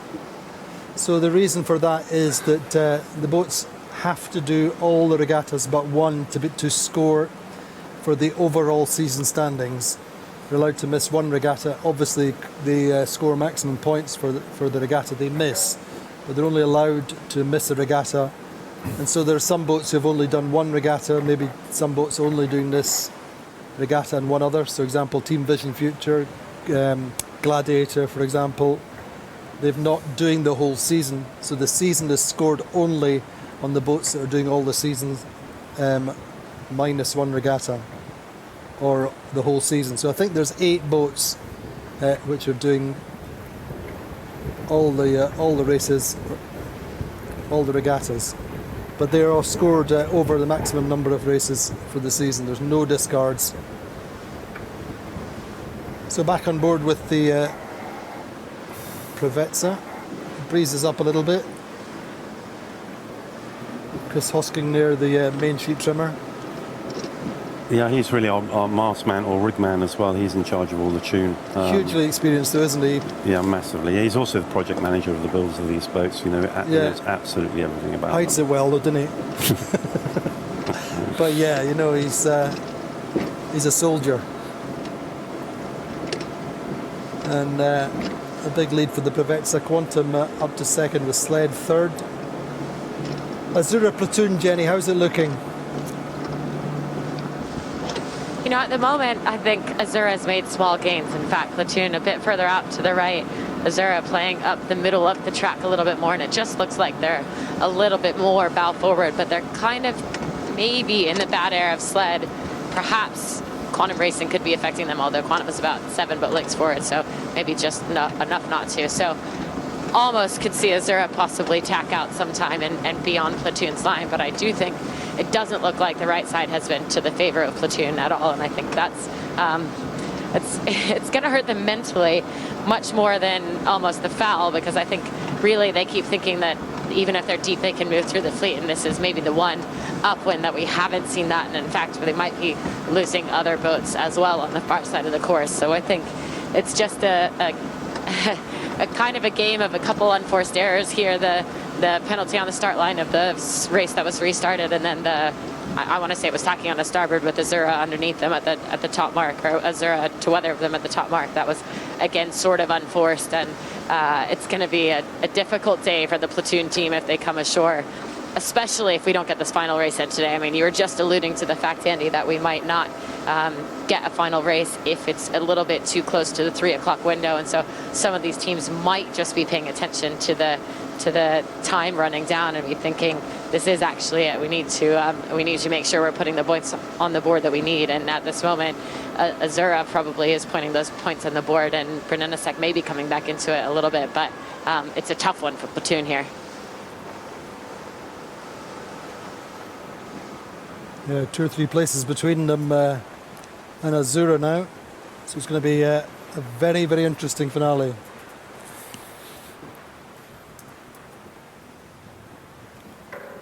Provezza here, meanwhile, rounding the top mark, well extended into their lead. So, Guy, you should be having a happy team come ashore today. If we do only get this one race, they have just put space between themselves and the rest of the fleet the whole way around the fleet, both on the upwind as they made big gains out on the left, and then on that last downwind. I mean, we said the last race yesterday was the biggest lead we had seen so far, but maybe this will be it if Provezza stretches even more than this on the downwind. This is going to be one to put in the money banks and put in the memory banks of Ergen Imre while he thinks about the buying of the new mast and the sailing of the regattas next year. No, I think that's all to the good. Jenny's just saying that a win like this really will help Ergen consider the investments for next year. Yeah, but I mean, it's vital, isn't it? It's exactly what we needed. Well, I'm not going to say it. No, don't say it. Best not to. Keep that one for the container. But all credit to Quantum Racing then, the defending champions. I think you probably have to say the title defence has slipped from their grasp a while ago, but doing very, very nicely in second. It's now opened up a little bit on sled, going very well. And this is going to be good for them in terms of the season championship. And I think, again, another owner who was pretty relaxed last night. I mean, I think in some ways, Harmuller Spear was maybe too relaxed last night. He kind of, but he thought he had the worlds in the bag, and that's not the case, obviously. I mean, there's still a lot to play today and a lot to play in this race, but Doug almost didn't have the pressure of the target on his back at all. Yeah. So he's got, some of his daughter's friends here watching the racing. He's really happy in general when he's here. His first regatta to get to sail this year, and I think it's great to have him out there, and I think it's great to have his presence on land and his support of the series.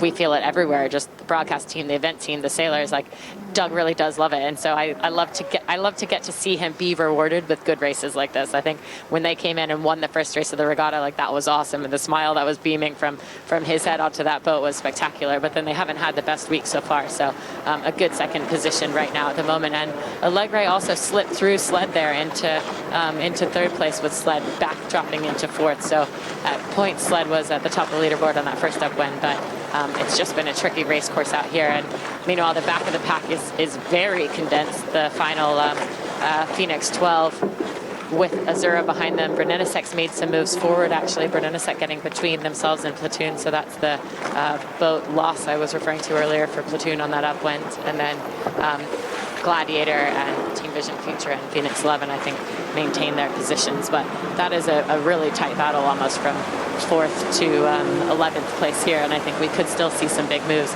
on the downwind. We saw some big moves on the last downwind as well. So the first team jibing out down near the front of the pack is Sled, and Quantum Racing just matching them to leeward. Sorry, actually, Provezza had already previously jibed, which is interesting. It means that Provezza thinks right shift at the moment, or perhaps for the first time for them, this side of the course, the middle of the course, may be coming into play, or it could just be that they have such a big lead that they're just being conservative and jibing early with the fleet to kind of stay in touch with the fleet and stay between them and the ball, or the net, I should say, for the ball that is the finish line.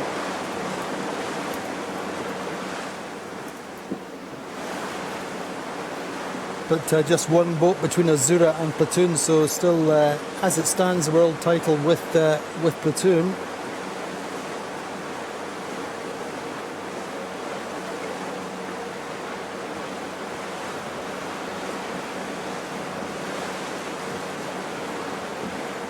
We're in a second, a little bit deeper. Yeah, sorry, go on, Jenny.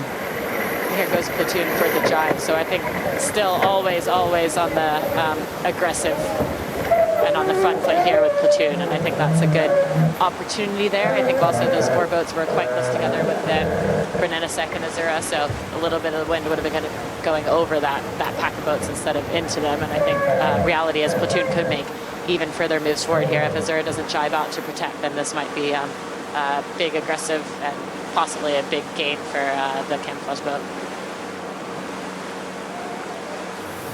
But yeah, I guess you're right, Andy. At this point, it doesn't. The 7 points lead that became a 6-point lead is still in Platoon's favor. And if Azura's only got one place in between them right now, if it were to end after this race, then it would still be that no matter how many fouls they had out here today, they're still taking home the World Championships. And Harm's adding one more Rolex to his already, sounds like, quite large collection. He's certainly an enthusiast for the brand and a collector.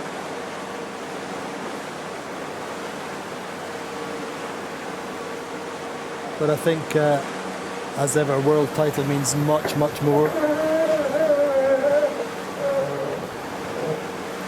But, yeah. Interesting for me there that Platoon have jibed off. I mean, if we believe the points, then you would have thought they might have just stayed in contact. I wondered about that, yeah. I mean, you would think they would just keep tight in Azura's line, Jenny. But going... I'm not sure. I think...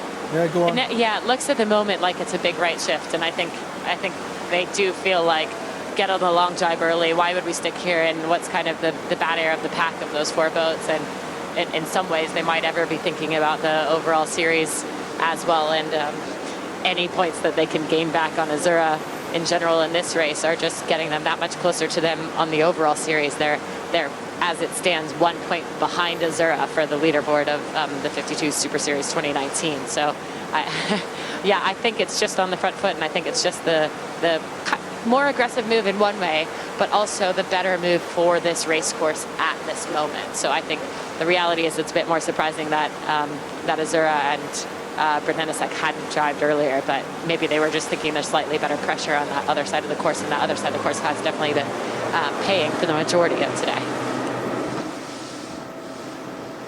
Meantime, more than 300 metres in the bank for Provezza. John Cutler looking a little bit more relaxed now. A little bit, yeah.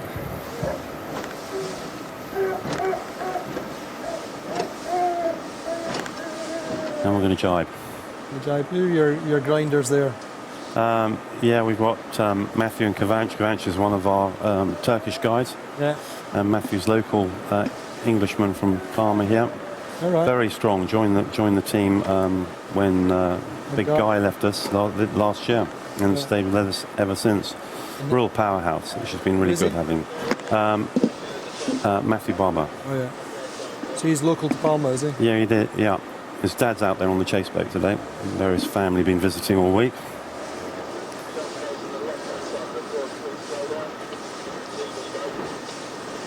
So what's his background?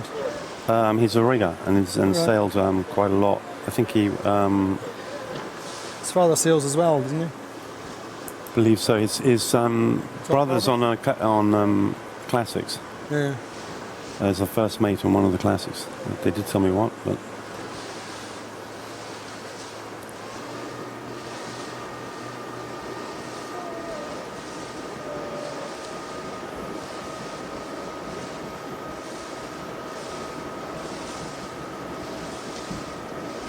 How's it looking, Jenny? You know, we've just seen the first, as you guys said, the first jibes out of this bottom left corner. Provezza, I think, still probably extending their lead. Quantum Racing looking pretty solidly in second, and I think this will be an easy task for them to finish into second, but still the question mark, and I think that's probably more for you because they're a bit too far away from me now, is how's it gone for the platoon battle versus Phoenix on the far side and Azura, and have there been gains made, or was it a bad decision in some ways? I don't think they've made much of a gain. If anything, lost a little bit against Gladiator perhaps, but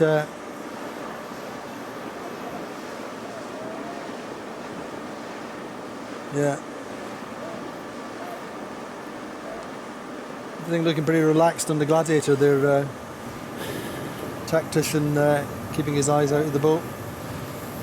Yeah, I thought they all looked like they're ready for a cup of tea to come up from down below.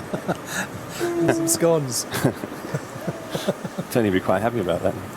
They would. But I mean, talk about another owner who was enjoying himself last night, right, Andy? Tony Langley was. He was at the crew party and he was having a good time, and I was chatting with some of their team about that dynamic. I mean, we've said that Kyle Langford has stepped on board for strategy, and Tony, as you guys have said, calling tactics this week, although it sounds like it's not actually his first time calling tactics. He's done it before on some of his teams as well. So, yeah, as you said earlier, he's learned from a lot of great tacticians. But I think he enjoys the mental side of it, and you said, Andy, the boat is now his office, and if it's been 10 regattas so far, that's plenty of days on the water, and yet every day is different. You know, here this week, every day is different. Compare this regatta to him racing Cowes Week in England 2 weeks ago, which was almost rainy and 30 knots every day. You can learn new things all the time, and I think he's, even if they're not necessarily having the scores he would like, I think he's enjoying this. In some ways, the pressure is off for him as a tactician that it would have been on him as a helmsman, because you actually just get to make the decision and then kind of let someone else execute. And in some of those close quarter maneuvers, yeah, you feel like your hand's off the wheel, just like when you're in a car and someone else is driving, and yet you can tell them how to navigate, and it's kind of nice, I think. Absolutely, and I think the key thing as well, to a certain extent, is Andy Beadsworth's so experienced in himself that, you know, and sails small keel boats, the Dragons, and I think 6 meters. And so he's pretty adept at the tactics himself, you know. So he'll be part of the consensus, if you like, I'm quite sure. He was part of the Provezza afterguard for a while. Of course. But a good starter, isn't he? Yeah, excellent. And that's where he gets to do his own thing, so he likes to really prove himself on the start. I mean, you were talking about this the other day, you know, the essence of where the pro driver comes in on the start. I think we've had that conversation before. It's a strategist and tactician will say, I want this point in the line, and in the last while it's up to the pro driver to deliver. Yeah, and it's about trying to make the other yachts around you give you a bit more space, isn't it? So you've got to try and push them around and work out where you're going to go for a little bit more speed just before the start, as well as listening obviously to the numbers and speed into the start line. Well, talk about pro drivers delivering for the owners. I think we could say very much so. John Cutler at this moment delivering for your team. Guy Provezza coming into the finish line here. Just about 3 boat lengths to go, and there's a huge lead behind them. And I think the reality is the hard work that you guys did, the 25 hours out of 24 that Simon Fry said that your team was performing earlier has paid off in spades with this race win. And I think, yeah, actually we just saw a little fist pump there from the bow team. We heard you had a team dinner on the Provezza team last night, and whatever was said or eaten or very good. drunk was... Actually, the reason today is pie day on board. Provezza Gaston's produced the pies, and everybody's very happy about that. Tell me about the pies. Well, I thought I might bring you one up here, but... Just in, please. But, yeah. The culinary delights on Provezza, yeah. Sorry, Jenny, go on. Well, we keep speaking about you ordering a new mast, but this just goes to show it doesn't have to be that everything's new. We saw that on day one with Phoenix. The older mast. I mean, it's the conditions. You're not at full tension with it. For sure. We changed the trim setup of it a little bit this morning. They've obviously felt that's helped them. It's the confidence of it. Yes, we'd like to have some more run attention. So, I think, one of our thoughts would be whether we do a bit of work to this mast and bring it up to speed. What can you do? Stiffen it up a little bit. Change the forestate. It's probably about all we can do to it, but at least it's we feel, make it a little bit more competitive. Has anybody had new masts, completely new masts this year? Or? No, they haven't, no. Obviously, Baronosek, Phoenix 12 had one. Actually, no, it was the end of halfway through last season. I think they had a new mast. So Quantum coming through the line, Jenny? Yeah, there we go. Owner-driver Doug DeVos, Quantum Racing into second. I think that's just their second best score line here this week with the first on day one. And other than that, they've been below fourth. So I'm sure Doug will be looking to do slightly better in the next race. Of course, he'd love to have 2 bullets today instead of the first and the ninth of the previous day. So would Provezza, you know, and I love to see that. My heart goes to them for you guys. Allegre now into the third position there. A good race for Allegre, and as you said, that might push them above Brennan on the leaderboard. I'll let you guys. But meanwhile, very, very tight for sled. Bow number 5 and Phoenix 12, and I think Phoenix 12. It is going to be a difficult one. Yeah, I think Phoenix might have just grabbed that at the end, but it really does. Well, they have the momentum, but that doesn't necessarily matter, does it? It's about who crosses first. That's going to be. I'm going to actually go to Maria for that one. I've been really confident in my calls the other days, but I just have the race committee boat between me and the buoy, so I can't quite see it as well as I would have liked. Azura now coming into 6th position. So Azura, I think, will just be looking back at the point score between them and Platoon, but actually Platoon might still just be able to bring it in and reel in Brennanasek here on the finish, just like we just saw between Phoenix and Sled a second ago. So Brennanasek coming in on the pin in the line, Platoon coming in on the boat in the line. It is going to be, I think it's going to be Brennanasek at the pin, but it is close. So Platoon is going to be licking their wounds a little bit there after the 2 fouls, 1 foul during the race, 1 foul in the restarted start previously. Gladiator now coming into what is going to be a 9th position here for Gladiator. So a tough race for them. At points they were up into 4th, and yet it was a tricky race course. Again, we saw even with the sea breeze, it's not an easy task out here. And I think Tony Langley, as we said, just learning tactics, and Kyle settling into his role and strategy, and them kind of settling all together as a team. And then behind them here, Phoenix 11.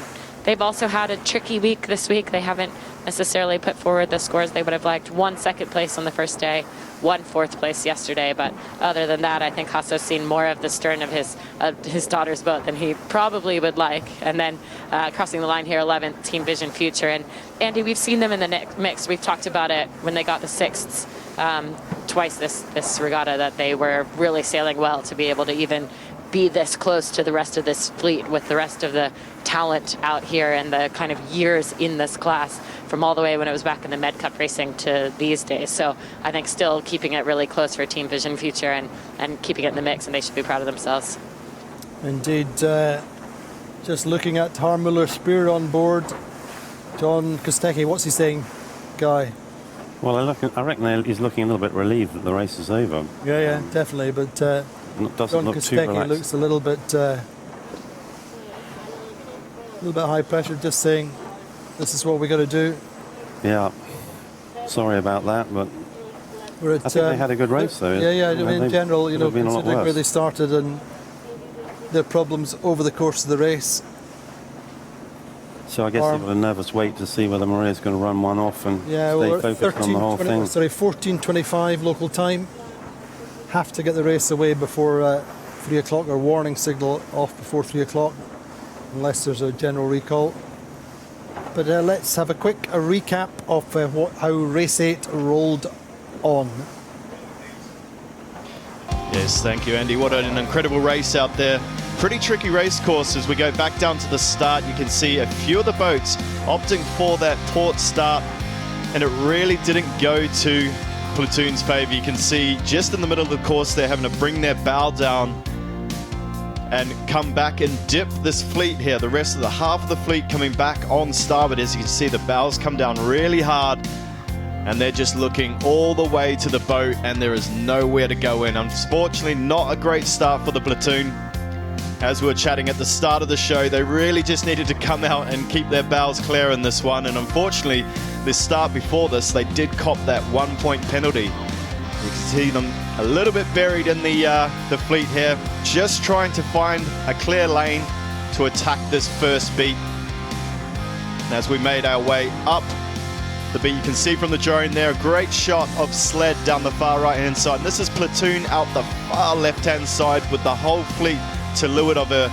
And as we came into the top mark, you can see Provezza just starting to edge out, keeping their bow clear as they came into the top mark, doing a great job And it was pretty much Provezza from here. They did a great job of getting out in front and consolidating their lead.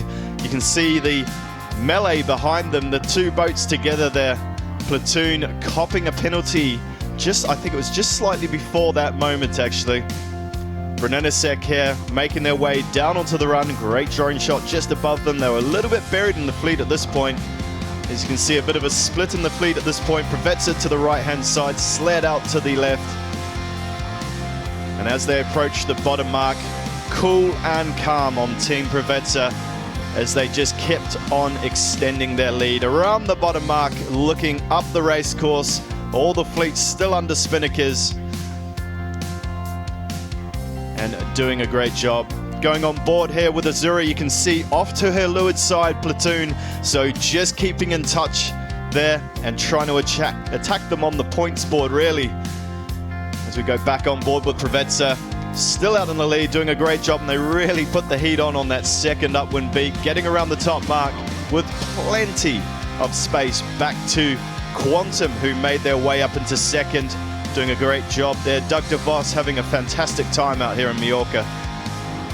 Things started to get a little bit compact with the fleet behind them. Phoenix going around in third. We can see Azura coming around in fourth. Brunelesek just off her hip there. And Platoon just behind them again.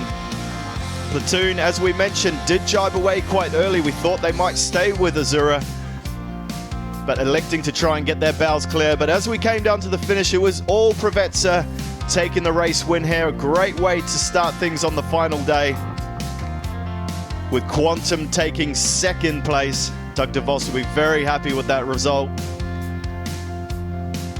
And behind them, it was Allegre taking third. And Azura just slightly in the pack there, and you can see just the leeward of them, Platoon, just keeping in touch there. And it will be quite interesting on the scoreboard, Andy, as we come into this last race. And as we've said, you know, you can't afford to have that bad start. Indeed. Let's look at the race results then. Provezza then winning their first race win of the regatta, 3.73 yesterday, but a win coming at just the right time for Provezza, having had such a difficult week for them. But win for them. Quantum Racing in second place, won the first race of the regatta, so coming away with the second. Allegre in third. I think that should take them all up onto the podium for the regatta. In fourth, Phoenix 12, and then fifth, Sled. Azura sixth, then one boat between them and the title challengers, Platoon. Brunelesek seventh, Platoon eighth, Gladiator in ninth, Phoenix 11 in 10th, and Team Vision Future in 11th. So that's the standings for race 8. To say we're at just on 2:30 local time. We need to get the next race away before 3 o'clock. And so no time to hang about. I've got Lars Booking with his Marcom's hat on this time. Lars, tell us about where do we see the circuit at the moment? We're looking, I've had a pretty solid season. We've been to some new places in Puerto, and now we're looking ahead to next season, going to South Africa. I think for the moment the future of the 52 Super Series looks quite bright. From my point of view, everything what we did over the last couple of years, it's paying off right now. The feedback, what we are getting from the different owners, or let's call it stakeholders, it's pretty positive.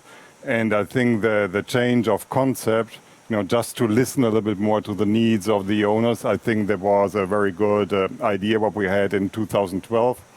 I remember quite well the first event what we did in Barcelona, 2012. 4 boats, wasn't it? 5. I think we had 5 boats, and at that time everybody was saying, "Oh, come on, you are the Flintstones, and you believe still in the future of monohull," and was all about catamarans. It was all about foiling. And if you have a look at the fleet right now, I think it's pretty healthy, isn't it? And I think the key thing for us, to a certain extent, is that this is the circuit that the majority of people in the sailing world relate to. The majority of people still sail monohulls and understand Grand Prix racing. And I think you said, or you summarized it quite well, but from my point of view, there's something really special, and also what makes a little bit the difference.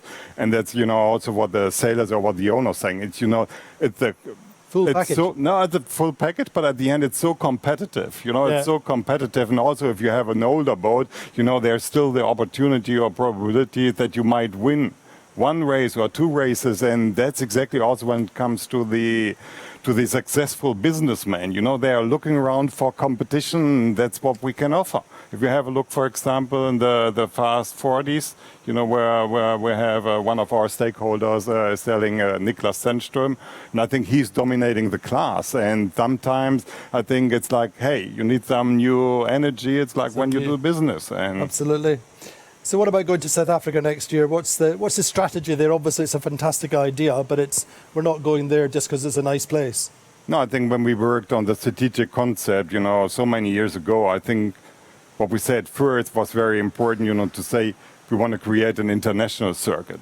Because at that time, after the discontinuation of Audi in the Med Cup, and the Med Cup was very much about Mediterranean. And we said, okay, we have to go to other countries, new continents, and that's what we did right from the beginning. We went to the US, we went to Miami, we went to Key West, and now going to South Africa, that's something special. I think it's the first time that a circuit like us is going to the Southern Hemisphere, and I think Cape Town is a great city. I think there are lots of sailing enthusiasts, and I think also what you said before, that we are trying to offer the full package. It's also about lifestyle. It's also about hospitality. It's also about good TV. parties. Live TV makes a difference. And so I think that's something very unique. And when it comes to our competition, for the moment, I don't see so much competition. I don't want to be arrogant. But at the end, when you're an owner and when you're looking around for monohull racing and with a competition on the highest level, from my point of view, there's no doubt, the 52 Super Series is the place to be.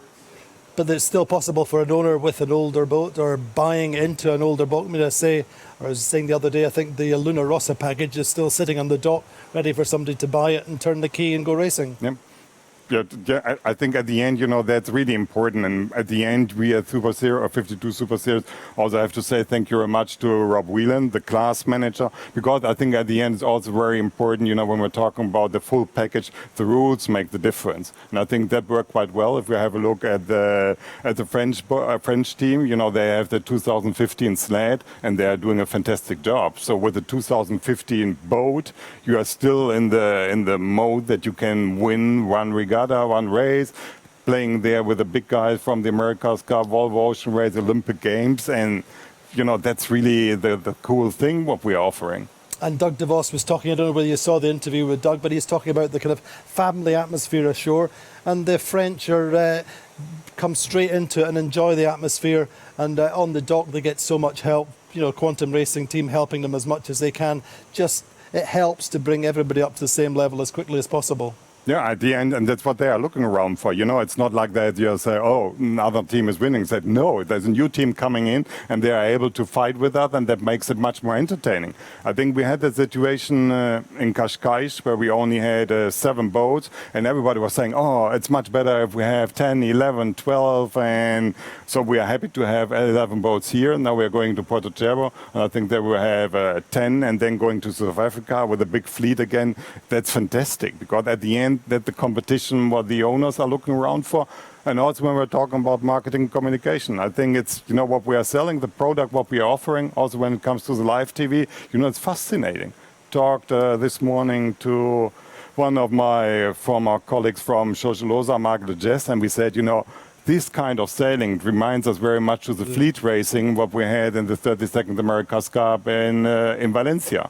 And that makes it also really fascinating because there are lots of things going on and the conditions are great.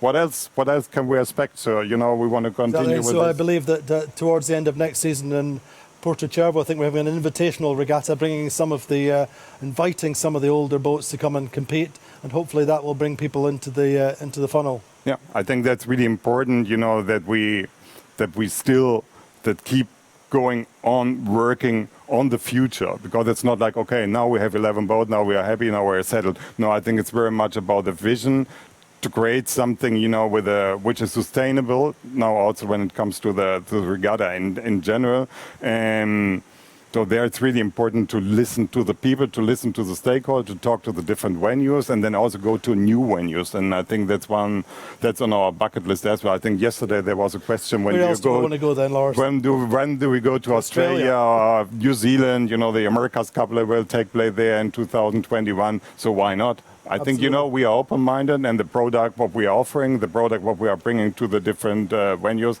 I think for most of the marinas, it's really like an add-on. Meantime, Lars, obviously you know the protagonists in this World Championship very, very well. What's going to happen in the next race?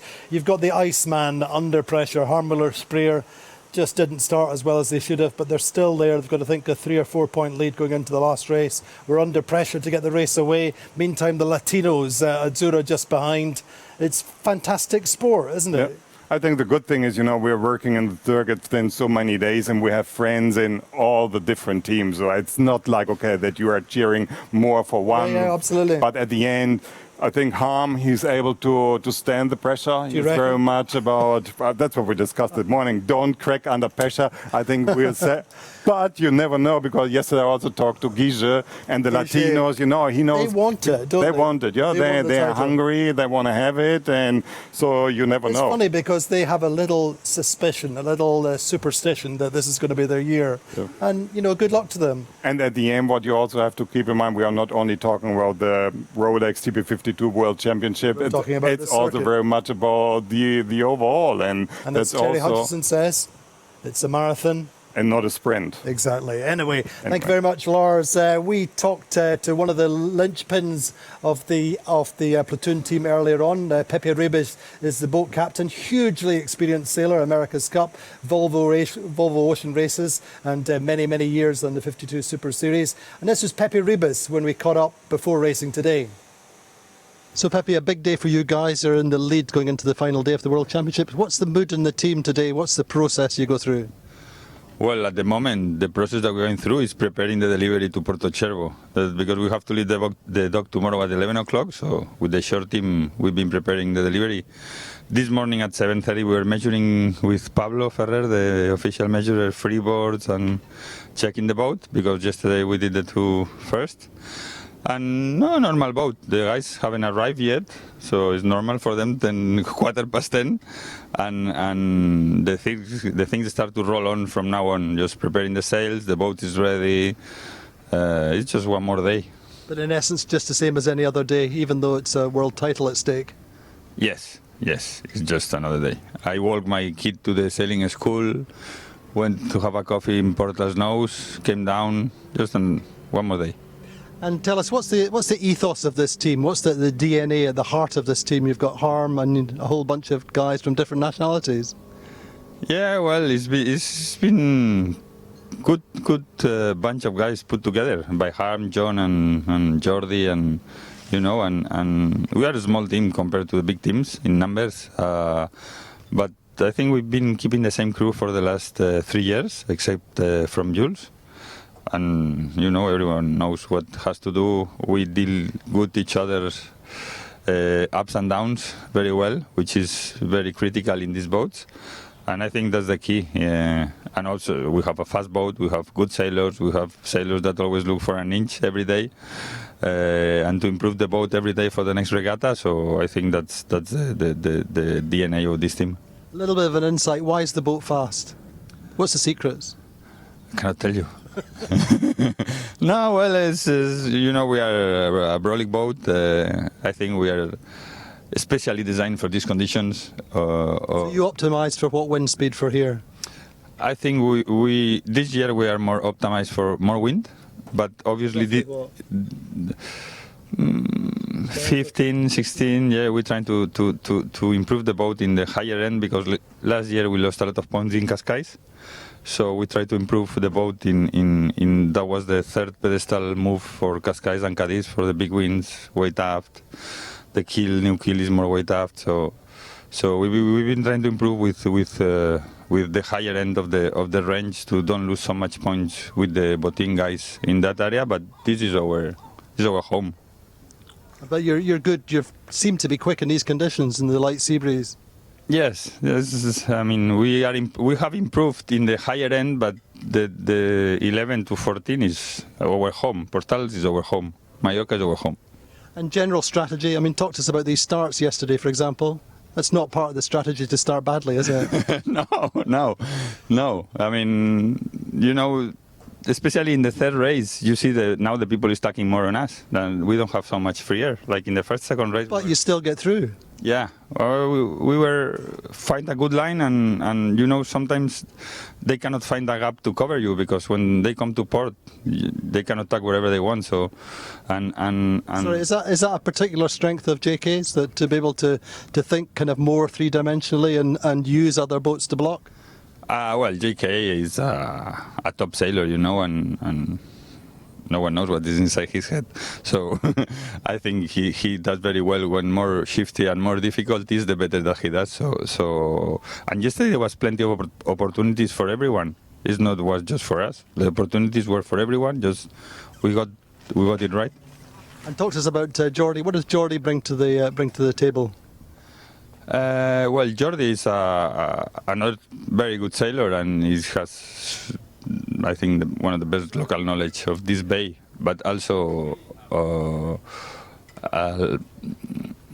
Sail design? Yeah. Well, of course, all our sails are from Jordi, designed from Jordi. So he's full on in the speed of the boat. But also, he is a good. They discuss a lot during the race, you know, and they are discussing all the time, because I'm sitting close. It's a lot of chatting during all the race. Low key, quiet chatting. No. so it's the compliment for John to make the decision making on the team. So tactically, so I think they are making a good team together. What do you think about a finale in Puerto for the circuit title, bringing in some coastal races? I'm just thinking in today. I'm not thinking that is not today and tomorrow for the delivery. Good, thanks, Pepe. Have a great day. No Pepe problem. Ribas, then the boat captain and pitman on the platoon. A normal day for him. He said he took the kids to sailing school at 7:15, had his coffee in Portal's News. Doesn't matter whether you're going out to try and win a world championship. You've also got to sort out the delivery. But I think his heart will be pushing a little bit harder just now, Guy. Yeah, I bet. Yeah, he's very much after my own heart, in that a boat captain and pitman, I feel for him there at the moment with all the things going on. But he is first-class boat captain, and in a way a little bit like us, slightly lower budget team, and, you know, working out where to spend the money in the best places and doing an excellent job. What's the essence of that? Well, it's just about planning it all and not wasting any money. And it's a lot of it is selling the story to the owner as to what you need, and, you know, whether we need it and what the priorities are. And I think, you know, Pep is very good at that. He's in charge of that side of it, is he? Or? Yeah, I think it's a team decision on a lot of it, but it's for the boat captain to move all those decisions around and make sure that they keep moving, and that you get a decision, and then you can act on them. We spoke about sales a couple of days ago. What's the essence of the kind of sale program at this stage in the season, bringing new sales in and coastal races? Perhaps is that an issue, or not the same as it used to be? But we'll do some coastal races in Puerto Cherbo. Yeah, we go for the money shots with all the nice islands in the background there. Yeah, so it's like frustrating for the guys. Yeah. Dropping on the wrong side of the boat and stuff like that they don't like to do these days. Yeah, there's obviously a few buttons still free there, and they're sort of saving a few slots. See where they are at the end of this week. A couple of last sales to come on board. Most of the yachts would have had their last good sales into here, and the light sales as well. Unfortunately, but is there any sail optimization for coastal races, or is it pretty much you used your windward-leeward package? Yeah, I think nowadays when you. For sure. You use what you have. I don't know. I'm not really that close to our sales program either. That's in the next door container to me. Is it? All right. And you're never allowed in there? I don't want to be allowed in there in a way. It's another set of problems. Another set of problems. Keep the door closed. Anyway, thanks, Guy. That's a look at the regatta standings. We should be going into race number 9 very shortly. But there we see it, platoon, even with that penalty point for the collision pre-start, or the pre-start, then they're on 30 points. Azura 34, as I said. Allegra up to 39. Brunasek on the same point. Better discard with And then Quantum Racing up to 5th now, Sled in 6th, and Phoenix 12, Phoenix 11 side by side in 7th and 8th, but a big points difference between the two. And then Provezza now moving up the table, Guy. Yeah, I think Gladiator in 10th, Future in 11th. So yeah, Guy moving up the table with that first. Yeah, I think Jenny said earlier on in the week, didn't she? I think she was got us down as the favourite, or her favourite, or was it you? But me. Take our numbers, 3, 7, 3, 1. Let's look at the average of that and see where we came. Yeah, but hindsight. What about this next race then? I mean, we're getting close to time with 47 now. Well, obviously, I think if they do start, then it's going to be a great battle between Platoon and Azura, isn't it? The knives will be out, and it's going to be a full-on match race, I reckon. Full-on match race with everybody else stay out the way. I mean, it's interesting because they're not two teams who would be traditionally match racers. It's not an Ed Baird, John Cutler. No situation, but with 4 points there, isn't it? That's quite a few. First and fourth, and there's a few places there. Got enough points to hemorrhage to move both boats into the back of the fleet. And the battle's still there with Brennisek and Allegra on the same points. Jenny, how's it looking out there? We're watching the Rolex watch tick the time down towards the time limit. But how are we shaping up out there? Well, we're hearing the time limit of Maria as well right now. She's saying 10 seconds to go, 5 seconds to go, 3 seconds to go to the 5-second gun here. Gun there, 5 minutes. So the time is rolling, and we should be into start sequence now, and that's exciting. I think, especially as you guys said, there is still a little bit of battling. But as you said, Guy, you basically said Provezza's scoreline. It is 14 points, and if we were just to count the last 2 days since they've been racing, they'd be tied with Azura on 14 and ahead of Platoon. So, and I think actually the reality is they've got a first, and Azura doesn't have any first. So you are right. Your team would be leading right now if we discounted all the days that they missed with the mast. So I think well done, Andy, to have called them as leaders and contenders coming into this. And unfortunate for the mast scenario, but it goes to show that it's a really strong team. And again, there's another race that they could win out here right now on the final day. And what a day that would be if Provezza took 2 bullets. And just like Platoon yesterday, I mean, they were able to take 2 bullets. They haven't been able to do so this morning, but I think it's put them atop the leaderboard. And I think you guys were talking a little bit about how maybe these aren't, Azura's not a match racer, but Platoon very much so is with John Kostecki on board. So I think, we could possibly see a little bit of engagement between those two boats. 5 points is big in this fleet, but it's also not too big at the same time. Yeah, I mean, it's really settling. It's really about settling down now, Guy, isn't it? Just trying to stay cool and really stay out of trouble. It'll be interesting to see whether Azura do go out and engage with Platoon. It's really for Azura to do that, isn't it? Or Platoon just to get in front and cover Azura. They've got enough of, pretty much enough of a margin to try and do that. There's only 5 points between Azura and Allegra. But Guy, potential for 2 wins. That'd be nice, wouldn't it? Yeah, that'd be great, yeah. Tricky one for Platoon. I guess they're just going to try and keep themselves as clear as they possibly can now. Watch out for Azura. And we need to focus in on that. Jenny, conclusions from the last race in terms of which side of the course you want? It seems to me a little bit we're shaping up towards the left side, but we've still got 2 minutes and 40 to go. But what's your thoughts? I mean, I think the thing is, big picture, the left side paid on the first 3 legs at least. Either that or Provezza is just smoking fast, which it could be as well. But the reality is Sled came in from the far right and they were second. So I think there's not much in it. I think you could be looking at this race course the same right now in many ways as what we just saw in the first race. It's kind of even the same breeze strength at this moment. We saw a little bit of breeze build at points during the race, and then now it's back down again. So I think it's just whoever likes whichever side they liked. But I would say if you were to hedge bets, the bets would be hedged just a little bit further to the left, because the left of the course, because both on the upwinds and I think on the downwinds, the biggest gains were always made on that far side. But we've got, let me check my watch. We've got 1 minute 45 seconds to go now, and the fleet a tiny bit further up towards the boat than they were in the last race.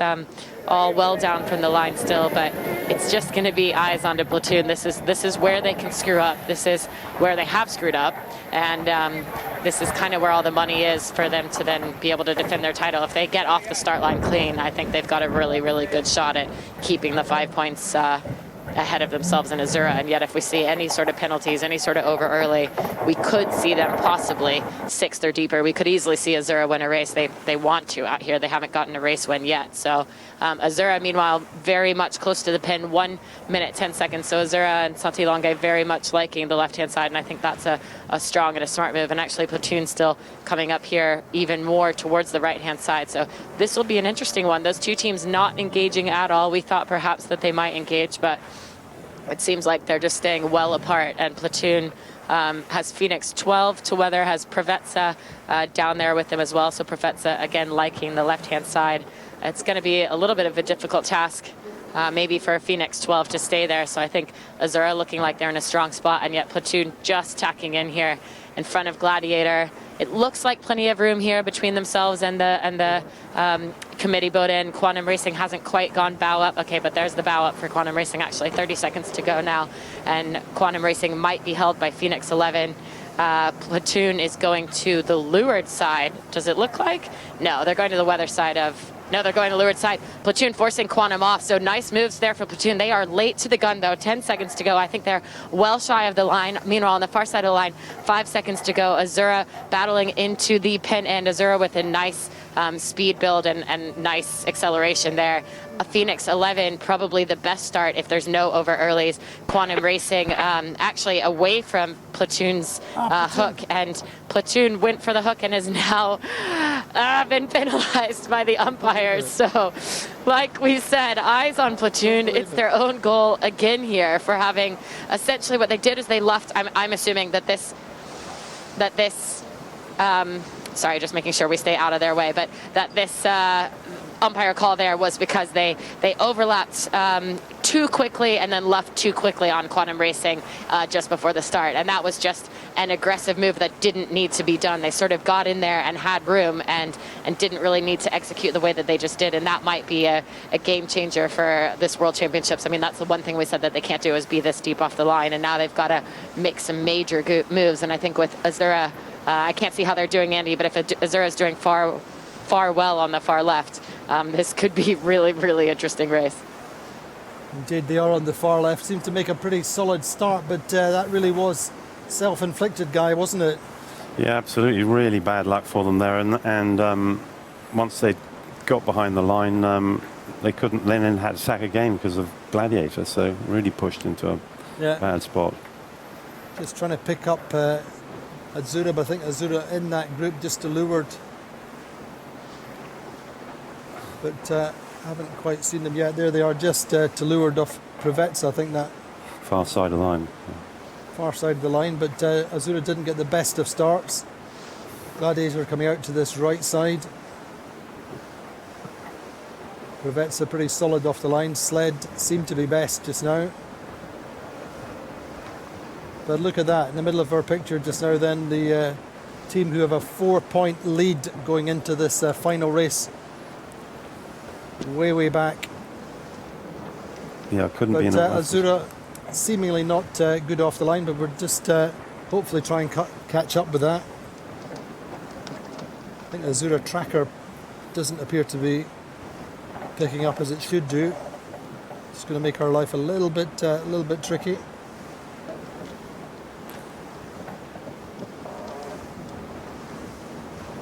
But Platoon then trying to settle down, sail the race. John Kostecki standing up, having a good look round. Have to keep things super calm.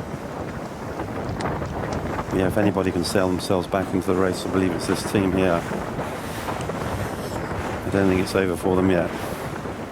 So Jenny, what's your thoughts? Can Platoon get back into this race? They've got 4 points between them and Azura. Yeah, I mean, absolutely, I think they can. We've talked about how fast they are in these conditions at the moment. They've seemed to be able to do it almost every race yesterday, and even the first race today, they made a small comeback, not an amazing one. But I think the problem here is just the side of the course. They've clearly got a big clear lane out here on the right. Actually, it's not even that big of a clear lane because Gladiator's to leeward of them, although well far the weather. But it's not the favored side of the course necessarily, and I just think it's a big ask to have the right side come in hugely enough for Platoon to really get back in the mix. But I think of all the teams, for sure, we're just in the beginning of this 4-leg, and they have the ability. But that's it. They're just going to make the boat rumble, sail to its targets, and stay out of trouble. Stay out of the traffic more than staying out of trouble, Guy. Yeah, well, Platoon's definitely staying out of the traffic. Yeah.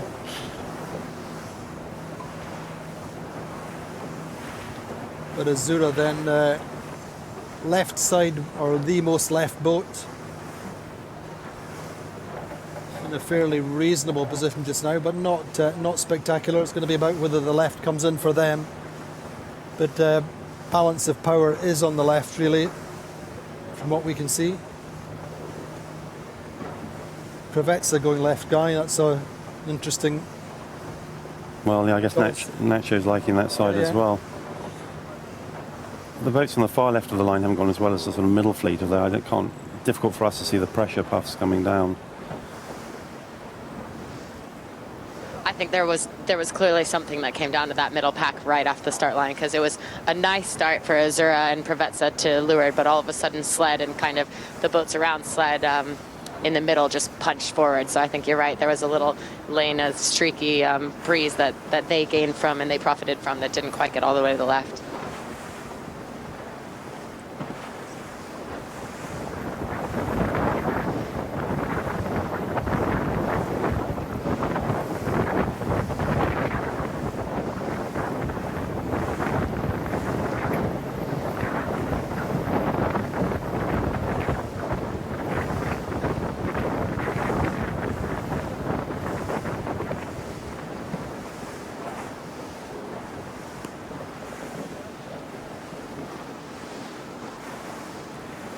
Virtual looking like the left-hand side is paying big time at the moment, isn't it? It'll be tough for Platoon from where they are just now. A little bit more wind pressure on that side. Certainly looking at Phoenix 11 there, nicely powered up. But Azura not outstanding really on that left side, are they? No, they're in the back of that pack. Yeah. They could easily. Well, to make it get even more in interesting, you guys. Sorry, go on, Jen. The news from the race committee at the moment is that because it was not just a foul but a collision again at the start line there, that Platoon will receive penalty point or points question mark. I think the umpires are still deliberating, but it is going to be at least one against Platoon. So it might then be only a 3-boat battle for Platoon to need to gain a lot of places back towards Azura. But this is breaking news, you could say, of which we don't have the answer yet. Sorry, say that again, if you don't mind. They don't know how many points yet will be penalized, but the umpires will penalize Platoon at least 1 point from the collision at the start of this race. I think the umpires are probably going to check. So the boat I think that they were fighting with there was Quantum Racing. So I think at some point in the race, the umpires need to then check the stern quarter of Quantum and see if they can see the damage, and then they'll assess the penalty from there. All right. So there was contact with Quantum. That's what it sounds like. Yeah. Yeah. So another penalty point for Platoon then, for having contact with Quantum, we believe. They haven't done very well on their penalties all season. I think they had some incidents. No, but I mean, this was the whole thing that Morgan Reeser, the coach, was saying at the start of the regatta to Jenny, saying that really the primary objective this week was to sail clean, not to have penalties, not to have OCSs. And today is just really have put themselves on the back foot.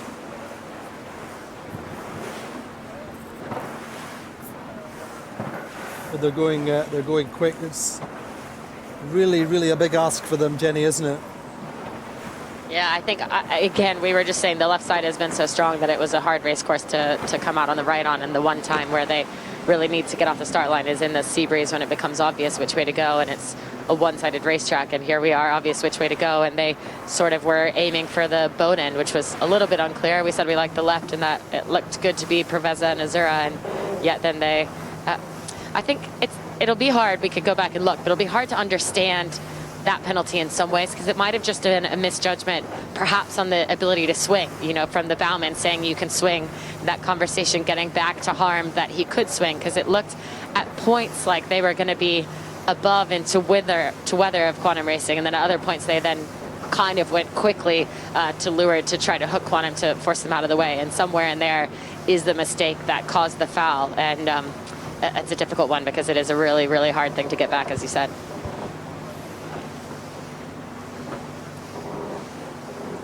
Certainly just Platoon doing all they can.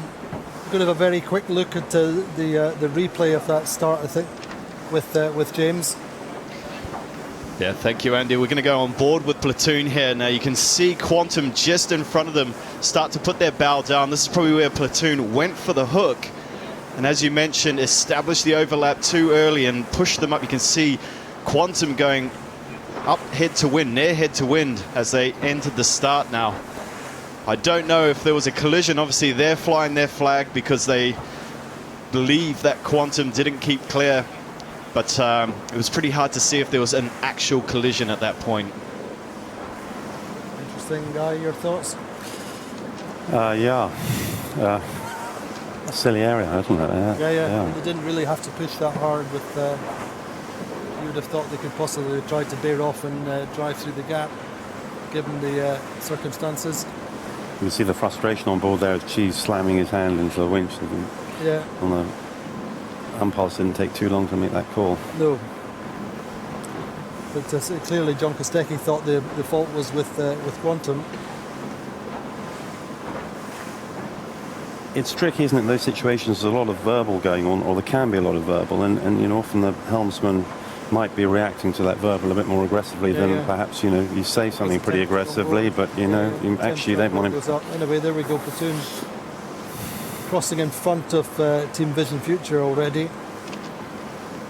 Azura don't seem to be too far out of reach according to Virtual from time to time, but the advantage lines are flicking around so much, it's very, very hard to tell. But Azura giving it their all, Platoon giving it their all. Top of the table just now on this race. Sled leading, Quantum Racing second, Brown is third, Allegri a couple of places behind him. Really is all on in this race, Jenny, isn't it? Oh God, there's so much. I mean, it is everything on the line right now. As you said, it's not about the Rolex watch necessarily for Harm Motorsport. It's about the world title, and the big climb back through the fleet is going to be so necessary, because that own goal, that unforced error, that huge foul, and that question mark as to how big the penalty points will be that we still have yet to hear from the umpires will be keeping us on our toes while we're doing our mental math throughout this race. And yet Platoon's got to at least start to catch up some boats before that actually even comes into account, I would guess. I don't know where Azura is at the moment, though, Andy. I thought they were doing a little bit better than maybe what it looks like right now, as Platoon's coming back through, getting hit on by Provezza. It looks like Azura is maybe not that far through the pack as I thought. No, I don't think they are. They're out in the far left, and they're just they've got Provezza coming up. I think Provezza will leave out them.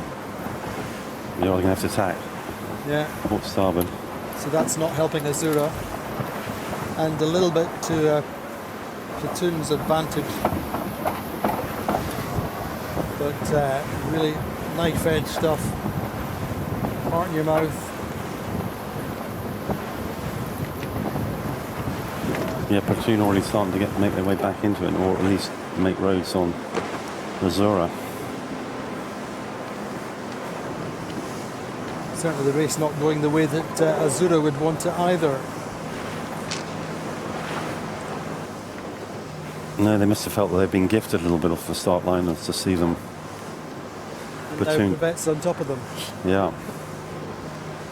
A little bit of a frolic team program perhaps, but no. I don't think we go quite that far. No, of course not. But It's Platoon there very much out on their own, playing catch up. What's happening at the front of the track, Jenny? Sled seemed to have a little bit of a lead as we come into the top. Yeah, exactly. Sled with a gain out just recently. Quantum Racing coming in just behind Gladiator as well. So the right side not as bad as we might have thought for Gladiator to be in the mix here. Sled, I think, in the lead. Phoenix 11 probably in second on the starboard ley line. I think maybe even overstood this group on the ley line just a little bit. So perhaps a little bit of a right shift kind of in the last quarter of the beat here. Quantum coming in, tacking.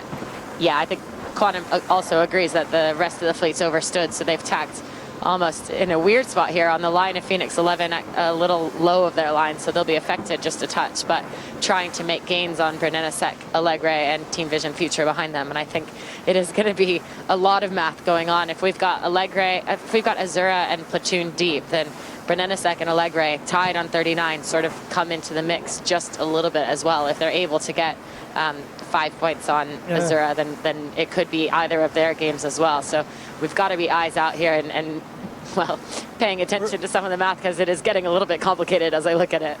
For sure, I think Platoon's objective is to try and get into the same piece of water as Azura, rather than tacking up just now. Not too far away, Guy, I don't think. Wow, and a huge duck for Provezza there, ducking. Slice out of us, haven't they? Yeah. Yeah. Yeah, we're ducking. So that's them ahead of Azura then.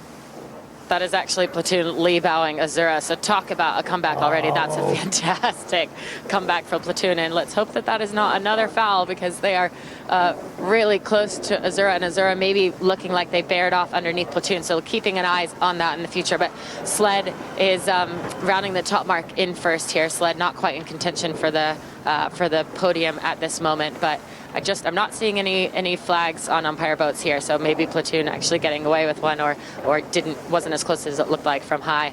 Phoenix 11 rounding in second place here. A great race here for Phoenix. They'd had that one other second, but they need some good races. Gladiator as well into third position at the moment. They've had nothing better than a 6 so far. It would be great to see Tony Langley put one up on the board with a podium finish here. Brennensek in with a 4th position at the moment, which would put them on 43 points overall, and I will just think that's going to put them ahead of Allegre right now, because there's a tie between those two for who's the bronze at the World Championships here, so they'll be happy about that. Exactly. You can see Morgan Larson just looking back. He looks a little bit anxious actually on board Brennensek, but he'll be happy to have Allegre just behind them.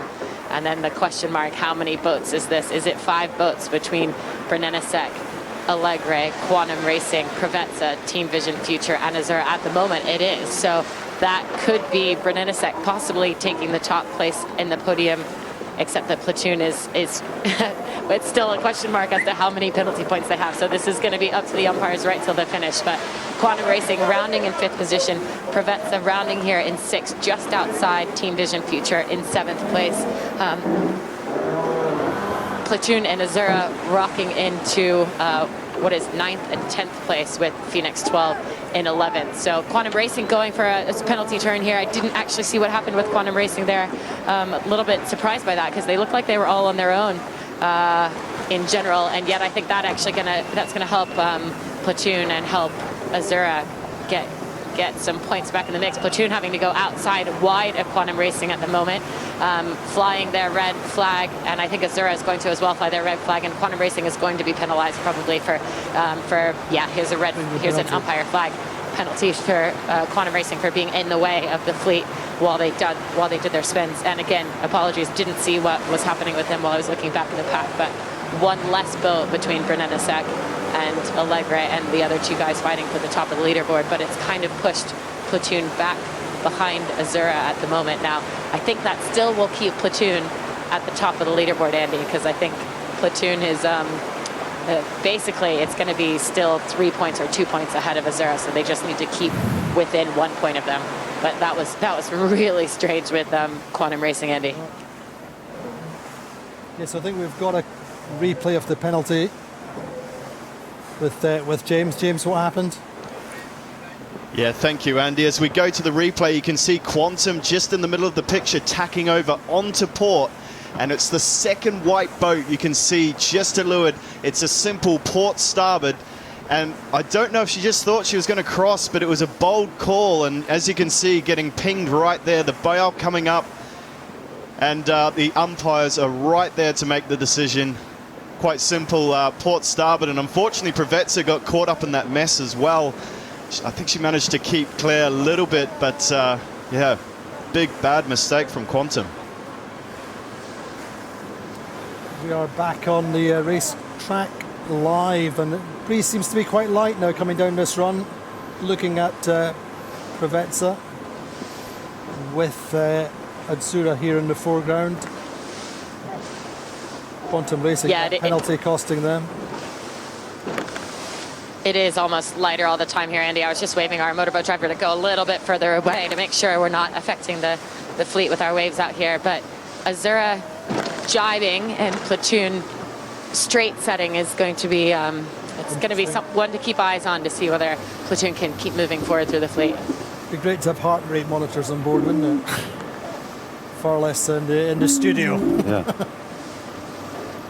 Big split though there now, isn't it? Between the two boats. Azzurra and Platoon. Going to be watching virtual as close as we can. But this is really, it's all down to this run. I think this could be pivotal. Perhaps a little bit more wind pressure down that right side we would normally expect. But still a boat between Platoon and Azzurra. But we can do it anyway, so interesting. Platoon really pushing this right side. So much of a gamble do we think that is, Guy? I'd say it's a pretty big gamble, but then he's got to get... He's still only one boat on virtual there between the two of them. John's Kosteki's so good, you know, he must see something out there. Have the confidence to go chase it. Yeah, for sure. That whole team on the back, you know, there's no doubt that boat's going very well. You look at the tactics or what was being dictated to them before that top mark. You know, they had to tack out of our dirt, and they had to tack to leeward of the right-hand group, but they still managed to fight their way back into it and cross us. And cross Azzurra, you know, they're going well. It's going to be to how much wind pressure is on that right side downwind. We could little look at boat speeds if we could in the virtual team. You never know. That just gives a little bit of heads up who's going quickly. Gladiator going well down the left side though, up to well, in third. Had a pretty solid first beat. As you said, Jenny, the battle between Berenicek and Allegra raging as well for the third step in the podium. Who beats who? Berenicek head.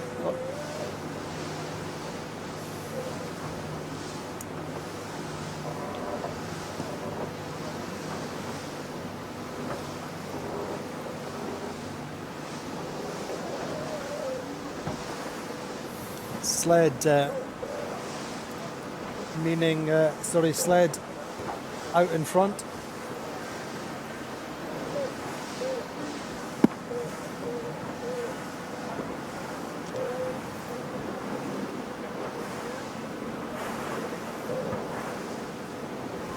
Just overhead there with Azzurra, seem to be quite nicely powered up, Guy. Yeah, they're looking good. Not too much weight forward. Yeah. It was interesting when we saw Platoon earlier on, just as soon as they jibed everybody's forward, same kind of scenarios you were talking about earlier on. Yeah, you can see the foredeck team there working from side to side in front of the mast. They're crawling around the deck, they're just literally balancing the boat, and the trimmer will be just calling that little bit more power. They're big dinghies, aren't they? Yeah. Yeah, you have to stay agile on your toes the whole time.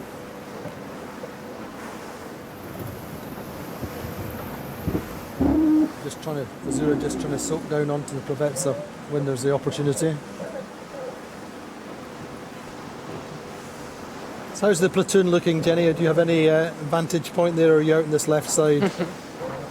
I mean, they are all the way across the course from us, but it's difficult to tell. I mean, it does look like they've gone for a flyer in a way, and yet I think it was very close with them and the three boats in front of them, and a little bit more distance with the three boats behind them. So I think it could go to their favor, and we know they're fast downwind, and they often do call their own shifts and play their own games in it, and it's just a question as to whether when they come back they're capable of making the moves that even on the upwind it looked like they hadn't quite gone to the best side of the course, and that they moved back through the fleet and just on the nipping on the heels of Azura. So I would love to see how they're going overall, how we think they're going overall, because it's really tight points wise. I think we can have hopefully I think we can have the points projection, but it's really is in the balance. As you said, Jenny, I think the key thing is what the penalty from the umpires would be for that collision. But Breeze seems to have picked up a little bit, Guy. A little bit more pressure on the Brennanasek and Gladiator there. Yeah, Virtual's got the gas bomb going well. I was thinking, was Allegra third in the Worlds last year as well? In Qashqai. Yeah, that's right. Yeah. That's right, good That point. would be a good turnout. But it's between them, they're on equal points. Yeah.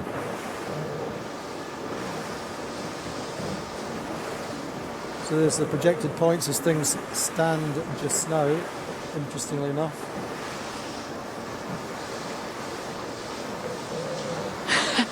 you may have to say them out loud, Andy. I'm waiting with bated breath that out makes here. more sense. Sorry, it just changed very slightly there. I was having my heart in my mouth because even with my very poor maths, I could, I guess. But at the moment, it's equal points. Platoon and Azura, 41-41, 43 to Brennanasek, 44 to Allegra. But it's changing all the time. But it's tied just now between Platoon and Azura. That's the projected results. If the race stopped now, it would be down to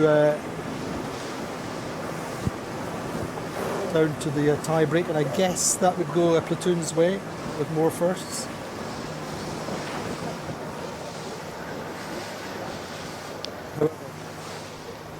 Positive thoughts. We're going to have a clear outcome to this race and a clear outcome to the championship.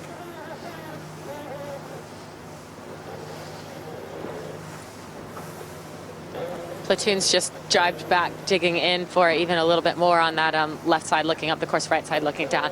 And I think perhaps there is slightly more pressure out there at the moment. It feels like the bottom right of the course here is a little bit mealy. Some of the boats, Sled and Phoenix and Brennanasek, just gaining bottom left and sticking in the pressure a little bit more on the bottom left. And I think realistically, unfortunately for Provezza and is it Allegra here just in front of me, just slightly less pressure over here for these guys. So they might be able, Platoon might be able to make some gains right as they come into the bottom marks for having been in that pressure a tiny bit longer on that far side. But Sled just jibing for their, maybe their final approach if they choose to go right mark and right side of the course. Otherwise we'll see them head into the middle of the two marks and then go back to the left-hand side. Phoenix, possibly a little bit of gains, and I think, as you said, Brennanasek really good at wheels downwind. They might have even passed Gladiator for that third place, which would be great for Brennanasek, putting themselves even closer to the contention of the Platoon Azura fight, and definitely well ahead of Allegra at the moment for Brennanasek, pulling out probably 10 boat lengths since when they rounded the mark when they were just on their stern. Really heart-stopping stuff. Platoon don't seem to have gained anything down that right side. Now at least two boats between them and Azura. But Jenny, talk us through this rounding as best we can. Well, that's Sled taking the right side, going up the right-hand side of the course again. So we saw this work out for them on the very first upwind. I'm trying to remember where we saw them in the start of the last leg, but I think they were just sort of the boat that came well off the line in the middle, got the first pup from the middle, and were able to execute from there. So a nice, clean rounding for them and a good lead for Mr. Akura and Adam Bichel and Andrea Vicentini at the moment. They're looking well ahead of Phoenix 11 behind them, and then a really tight battle actually. Gladiator maybe just got passed as well by Allegre, so Allegre just driving onto the bows of Gladiator, and will definitely have room into this right-hand mark. So a little bit of a slip down the fleet there for Gladiator as Phoenix 11, as Hasselplattner's team rounds the left-hand side and heading up to the left-hand side in second. Yeah, very, very tight battle here for third. So Brennensek will go the same way as Phoenix. Gladiator and Allegre will come to the right here following Sled. And it's Allegre making the big moves there just right at the end to be able to slip in on top of Gladiator and to actually be simultaneous there with Brennensek. It had really looked, to my eye earlier, like Brennensek had pulled some together, but I think actually reality was they hadn't. So that battle, that raging battle for what might be bronze position, or possibly better than bronze if Platoon keeps dropping back and if Azura drops at all. Perhaps going the way of Allegre right now, but it really is a tie with them and Brennensek. Then just behind them, Provezza has just rounded on the far side, just behind Brennensek. And on this side, Azura coming into the right-hand mark and perhaps in contention again with Platoon dropping well back on this downwind. So Azura chased by Phoenix 12 by Tina Plattner's team, and they haven't quite been able to perform as they did on day one, Andy, when it was about these same conditions, light and mealy and tricky and shifty out here. They've kind of dropped back through the week, as you said, a big point spread between her and her father, but on the overalls, they're sitting in 7th and 8th, so actually twinning on the overalls almost. And then Team Vision Future and Gladiator both pulled forward of Platoon, so Platoon did not have the best downwind run and has lost a number of boats. Probably they were in 6th or 7th earlier, and they're now all the way into 11th position. So this is going to be dangerous moments for Platoon here, and I think with this as it sits, they should be, if not tied with Azura, then a point behind Azura, giving Azura the overall world title at the moment. Who'd have thought, really, considering the start of the day, 7-point lead going into the day. But really, you know, considering yesterday, Guy, and they're starting yesterday, so much of it seems to be self-inflicted. Yeah, not a good day in the office, I'd say.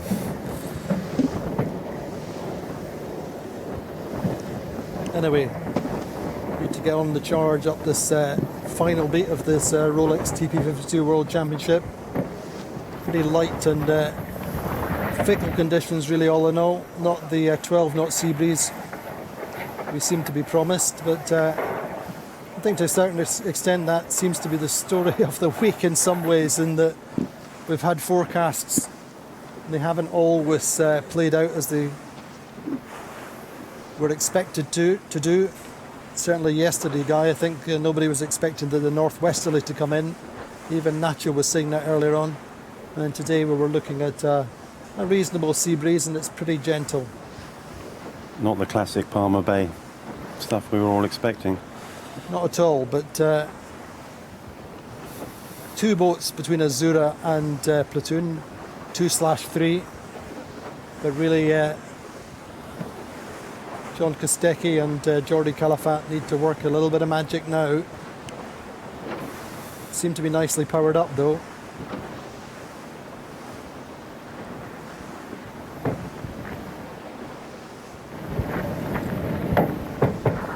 Three boats in front of them, Team Vision Future, Quantum Racing and Phoenix 12. Yeah, Quantum Racing and Phoenix 12 being good boats as well, and Exactly, they're not going to give them any quarter at all. Your Team Vision Future, well, yes. They might be able to... You might roll them, but in that sense, then really Platoon have to push the risk a little bit more, but they did that in the downwind and kind of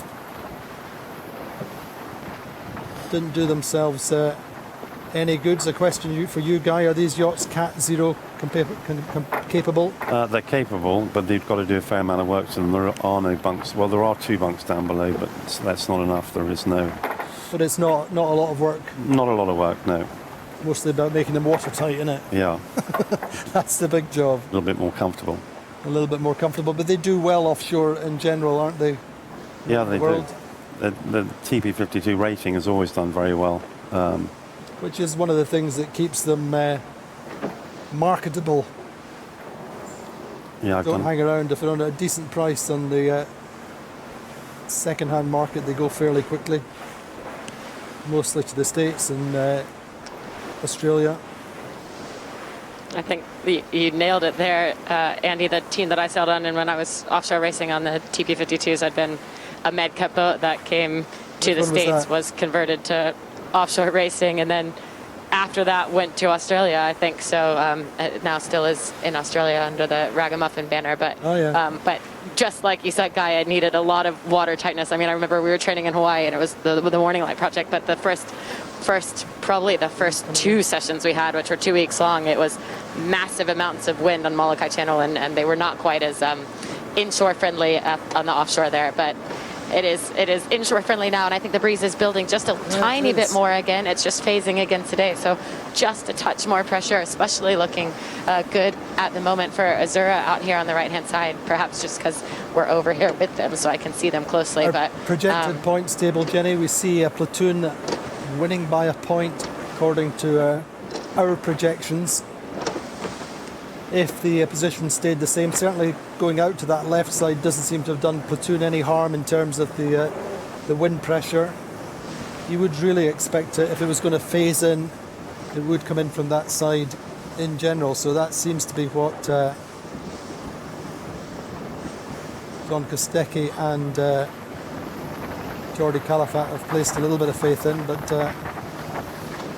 and on that projection, they were on a set view see coming up into second place. Yeah. I guess the question as well is how many points are we adding at the current moment to Platoon's scoreline based on that penalty free? Or if we're adding 1 and the umpires might be adding 2, then it might still be up in the air a bit more. So basically the question there is the add 2 because they've already had 1 penalty for the collision. Is that the thought, or is it the measure of what happened in the collision? Or how the collision occurred? What's the balance of the umpires' thinking there, Jenny?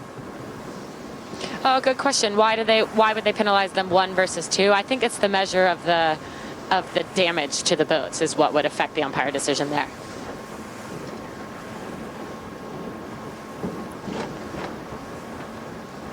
So we shall wait and hear on that deliberation fairly quickly, I hope. But really is in the balance, as it's been so often this season. How many times have we been on the edge of our seats on the last day of a 52 Super Series regatta?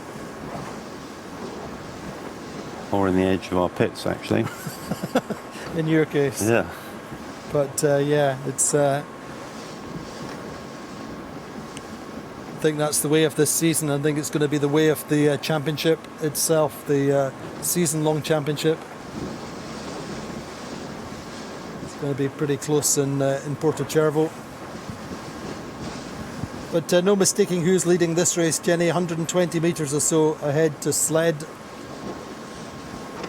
It is nice. It's similar to what we just saw with Provezza in the last race. It's the conditions where once you get ahead, you can sort of dictate and decide. And while it might still not be that obvious which way to go, you can play the shifts to your own favor, to your own credit. And you know the numbers on board, and sled is doing just that, doing that beautifully. And then behind them, it's been a number of different boats in the 2nd to 5th spot. Right now, it looks like Phoenix 11. Actually, sorry, Phoenix 11 has been in 2nd spot almost the whole way since the top mark, but the third space has been changing between a leg rape and then a 2nd Gladiator. So it still looks a bit like that, like it's up in the air. A leg rape just crossing Gladiator there, but as they come across from the left side, it looks like maybe Brendan and Sek will have the measure of a leg race, so maybe they're still winning that bronze position. And yet, again, a good race for Phoenix 11. Not really the situation that Platoon wanted there, with being forced to tack by Team Vision Future. French team now on top of them, between them, sandwiching them between them and Azura, but appear to be in the same piece of water as Azura. And interestingly, just going bow forward on Team Vision Future. Team Vision Future could play a big part in this championship, perhaps, Guy. Yeah, I mean, it's exactly what I was saying at the bottom mark, that you don't really want a rogue boat. You don't want to... a rogue boat out Yeah, there, yeah. you know, to start dictating your tactics to you, which is kind of what's happened to the platoon now. They've been forced to tack over, although they are going quicker, but it's, you know, he's not able to do what they want to do. Whether it forces them to the right side? We'll wait and see. We'll I think see. most of all, I think they wanted to get close to Azura, really, Jenny. Yeah, I think in some ways it's almost like Azura is losing their world title as well, because because Platoon keeps climbing back through the rings every time they get themselves pushed down. They're climbing back through, and Azura yet has no real. I can't think back to a situation that they screwed up. Exactly, they're just not making the same moves that they should be, and I think they probably aren't aware of the points balance being different because of the penalty. So maybe they're not. Maybe they're thinking Phoenix's Platoon is still 4 points ahead, and that they have less hope. But you would think they'd be fighting to the end, and yet it doesn't really look like Azura is just capable of making that little chips, those incremental gains through the fleet. And in some ways, then, well, my heart might almost want to be with Azura for being the dark horse this morning and being getting quite upset on board Azura. Just banging the side deck momentarily. I guess they're also just feeling the pressure, aren't they? Yeah, completely. They cannot You know. sell their way out of it. You know, Platoon just keeps coming back at them. You can Not just a see good feeling. the body language here as well. Collie Parada just not really knowing where to look or what to say or what to do. Just frustration. Indeed, there you see a Platoon coming back at them. Now, Azura, I think, probably will tack on them and will cover them, but it's not enough, is it? Shouldn't be in that position, really, Jenny, should they? No, they just haven't been able to get their way through. They were sort of up in the fleet in 5th and 6th, and now I think they maybe are even deeper now. The body language on Platoon just, you know, they start to relax and think, this is possible, this is possible. Just, you know, there we go. Yeah. Azura just crossing in front. There are no boats in between them. Platoon have got themselves clear of a Team Vision future for the moment. I think we'll still have the question mark of Quantum Racing on the far side. Quantum Racing could still come into the mix between Azura and Platoon, but I don't think it's enough numbers-wise. I don't think it is. An extra umpire penalty. Yeah, I mean, that's a difficult one, isn't it? They're Quantum teammates, world title in the balance. Interesting call. I think you're suggesting some I'm team suggesting racing strategy. nothing, but you know, Quantum don't have a massive amount to gain.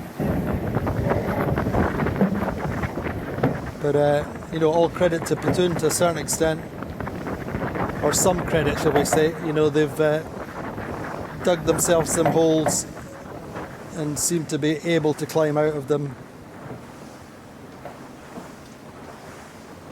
Quantum clearly have done a fabulous job on this Yeah. lead, haven't they? They've really. I mean, they were up. well deep, weren't they? Penalty for them, and getting themselves right back into it. Meantime, the battle between they're the meat and the sandwich to a certain extent between Brunana Sec and Allegre, also Phoenix 12. So Brunana Sec winning the battle for third just now. We're looking at the windward mark, Jenny. Last time up, everything in the balance with this Rolex TP52 World Championship. Sled leading. Yeah, it is Sled. You can see Jeremy Lomas out there on the bow. I think it's actually slightly less of a lead than they had earlier as they were coming up the course. So maybe just at the last second there, a better shift going to Phoenix behind them, but a decent lead nonetheless as they come down towards the finish line. I don't think they'll be overtaken here, and yet in reality they're sitting in 5th overall, and it was a little bit too much to ask for them to, I think, catch up the 5 points to Allegre and Brunana Sec. But we'll keep an eye on that, actually. If Quantum Racing just got back into the mix, maybe that will drop Allegre from 4th and move Sled into the 4th position. So as they come around, it's still Sled winning and Phoenix 11 still in 2nd. Provezza back into 3rd place, actually, for the first time this race, I think, here, guys. So a really, really nice upwind for the Turkish team. I think the left just coming into power a little bit more right at the top of the mark there. So didn't quite go the way of Brennanasek and Allegra and Gladiator, who were earlier in that third position. But Provezza now, if they get a third place here, I think that puts them as the winners in the racing that they've been doing, just FYI, because they were tied with Azura going into this race, and Platoon was 1 point back, and they're beating those two boats. So you could take that home to Ergen and tell them we won the regatta that we sailed, if not the whole regatta, which is nice to see. Yeah, Brennanasek regatta that you've done. Yeah. Just kudos, all credit to them. In the meantime, we're looking at Azura coming in. Yeah, Azura's in, so it's 4 boats around so far. Quantum Racing in 5th, Phoenix 12 in 6th. Azura has dropped from what was 3rd at points to, Allegra has dropped from what was 3rd at points to 7th. And then behind them there, Azura in 8th, Gladiator in 9th, and Platoon just chipping away that 10th place. So it's really Azura dropping down the pack that's allowed Platoon to get back into the mix, because there were points there where Azura was more like 6th, and a 6th to Platoon's 10th would have been Azura winning this regatta. So I think we could say in some ways that it was Platoon's world title to lose, and yet I think it also really was Azura's world title to lose as well in this race. And it's still not over. There's a lot of movement that's happened on the downwinds in the past all day today. But it's getting a bit more like it could go the way of the German boat, and we see them just rounding now, Platoon with Team Vision Future in their rear, and I think eyes well set on the fleet in front of them and what they can do. And it's 5 boat length gap to Gladiator as you do look forward in front of them, so it's actually a little bit of an ask and a little bit of a task for Platoon to make any more moves. But Azura has to know that they need to be moving forward through the fleet, and Azura is actually much closer to 4 boats, if not really 6 boats in front of them, all the way up to Phoenix 11, that maybe they could pass, or at least they could pass a few of them if they had a really good downwind.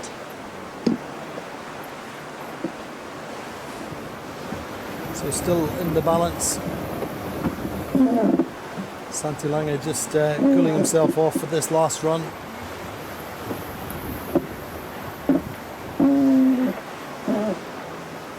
Not too much they can do though, really, guys, is there? No, I think you're just going to see Platoon follow them down now, aren't they? They're not going to split away. Well, you wouldn't expect it. No. So dare I say, Jenny, a fairly standard run?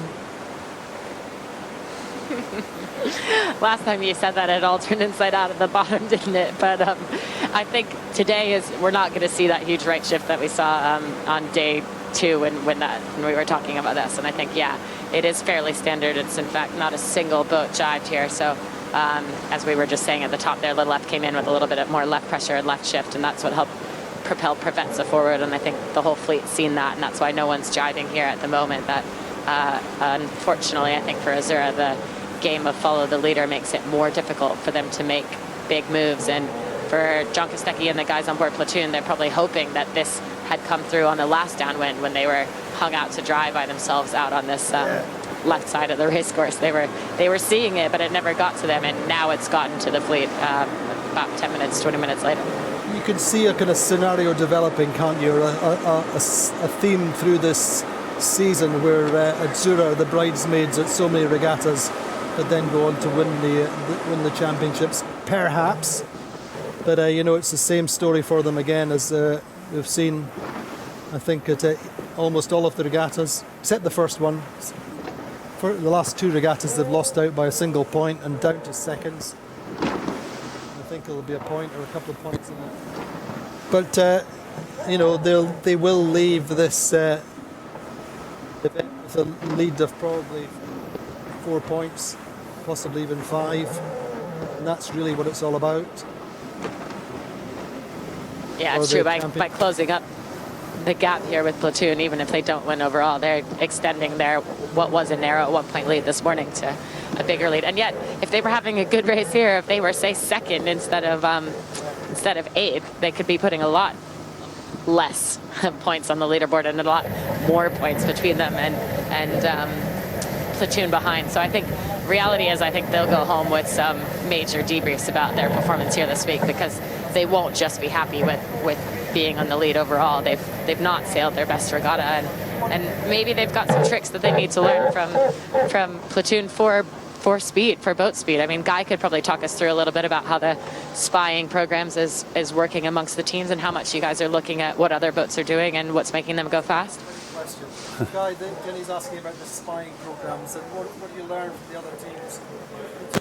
That Azura appear to have, other than obviously a slightly different design, but I guess the best spying's done when our teams go off and sail with other people on other boats and you have a bit of a chat and the beers in the evening and the loose tongues a little bit. That's probably when we learn the most. So what have you learned? About what's going on in the other programs. I'm always stuck with the boat. Don't get to the bar. All right. But you get the intelligence second hand, do you? Yeah, pretty much. But I mean, Jenny's just saying that there'll be an interesting debrief for the Azura team because they, they're not really getting themselves out in front of the fleet or in the top 3, top 4. We always say top 3, top 4, top 5, first leg, and Azura don't seem to be able to do that. To be able to pull off the wins here and there, and generally fairly consistent. But today they should have been the team that was pushing Platoon. Yeah. But really, they both seem to have pushed themselves into holes from time to time. Platoon most of all, but that's our projected points as they come through down this last run. We're seeing Platoon 2 points up. We still don't. I don't think we know the outcome of the umpire's decision with regard to penalty points, but I think that's how it stands on the water just now. It's a little bit of a movable feast, but let's wait and see.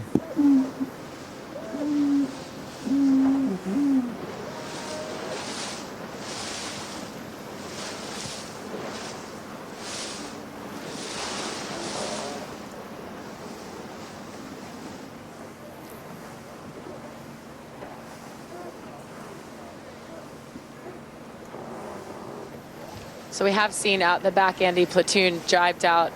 I think it was first Team Vision Future, then Platoon, and then now just followed by a couple more boats. But I think they're kind of last-ditch efforts from those guys, because the reality is it looks like the rest of the fleet almost laying the finish line just straight on starboard jibe. So has been a big left shift here in this final downwind. It's made it really hard for anyone to come back into any sort of contention.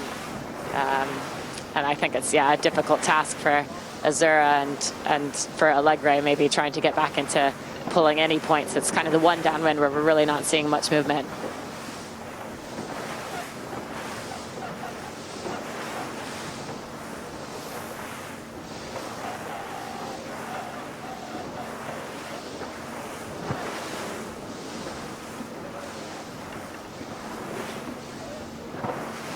So we're going to have to wait and find out, I think, what the situation is with the any potential penalty. Maria, our race officer, is telling us that we'll know soon after the finish. She guesses. She hasn't had anything directly from the chief umpire on the water, Miguel Allen. So we'll try to keep you up to speed as soon as possible. But from what we understand, it's down to the level of damage on Quantum, if indeed there is much. It's all about the avoidable, isn't it? That's it. It's not about the actual contact. It's about avoiding contact at all possible. Yeah. And as you go up the scale and the expense of these yachts, then contact becomes ever more expensive, if you like, in terms of penalties and points and damage.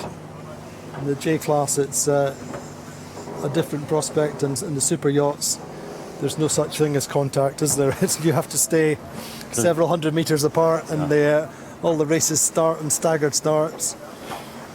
Collision regs, etc. Yeah. Yes, indeed. Anyway, looking at Azura coming down this run.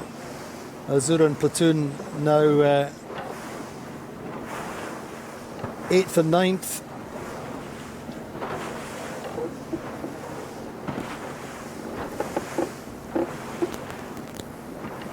Azura go into this race with a 4-point lead. The 52 Super Series standings.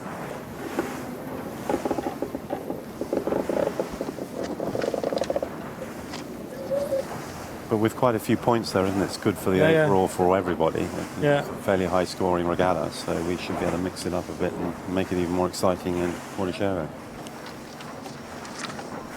Well, meanwhile, that's the back of the pack, but at the front of the of this race, Sled is just approaching the finish line, and that's their very first jibe since the top mark. So a huge left shift, if only needing the 5 boat lengths on port right at the end here to come into the bottom marks. And I think that's what we're seeing out the back, is it was just that hard to have an open race course when there's not that much of a race course to play with anymore. So an amazing job here for Sled in the final race, and I think that might have, as we said, that might move them into 4th above Allegre. I'll let you guys confirm that math later, but Sled is going to be crossing the line here, winning this race, and Mr. Akura will be happy with this. And I think tactician Adam Bichel and Murray Jones stepping in on board as well. It will be a good race, but it'll leave them wanting a lot more, I think, for the next regatta. They've had some ups and downs here. They had two wins in a row in the end of the first day and the beginning of the second day, but they've had enough downs that they just need to work a bit more on their consistency. And then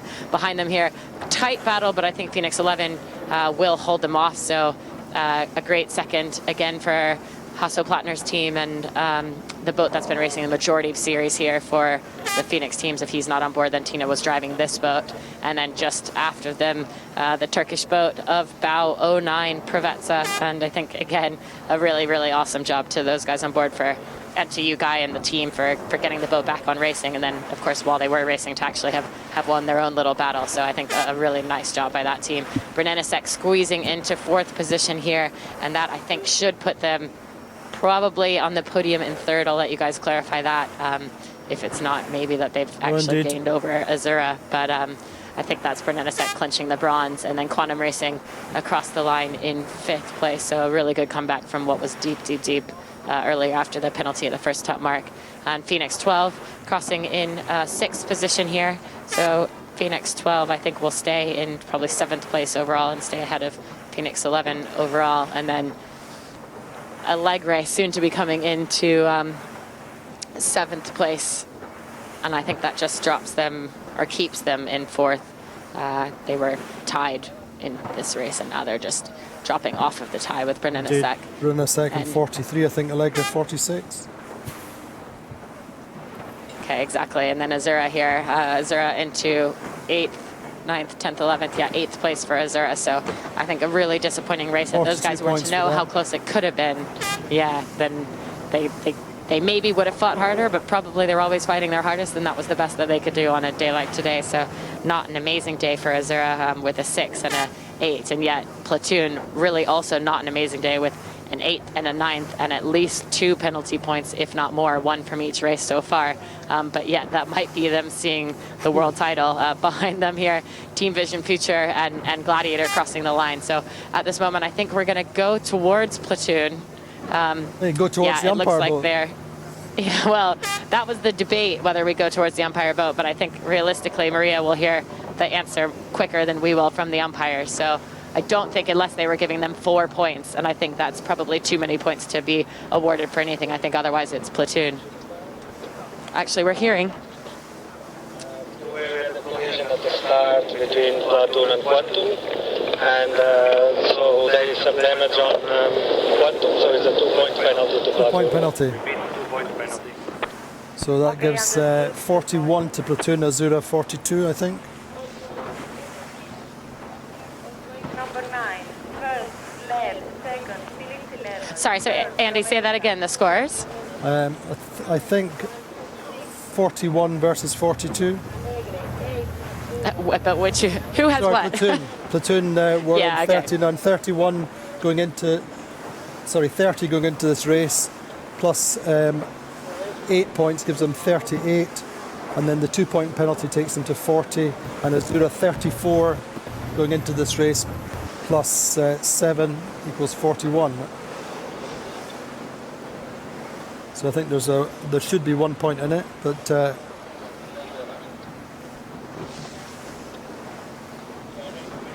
No big celebrations on board either boat just now, but No, looks like them.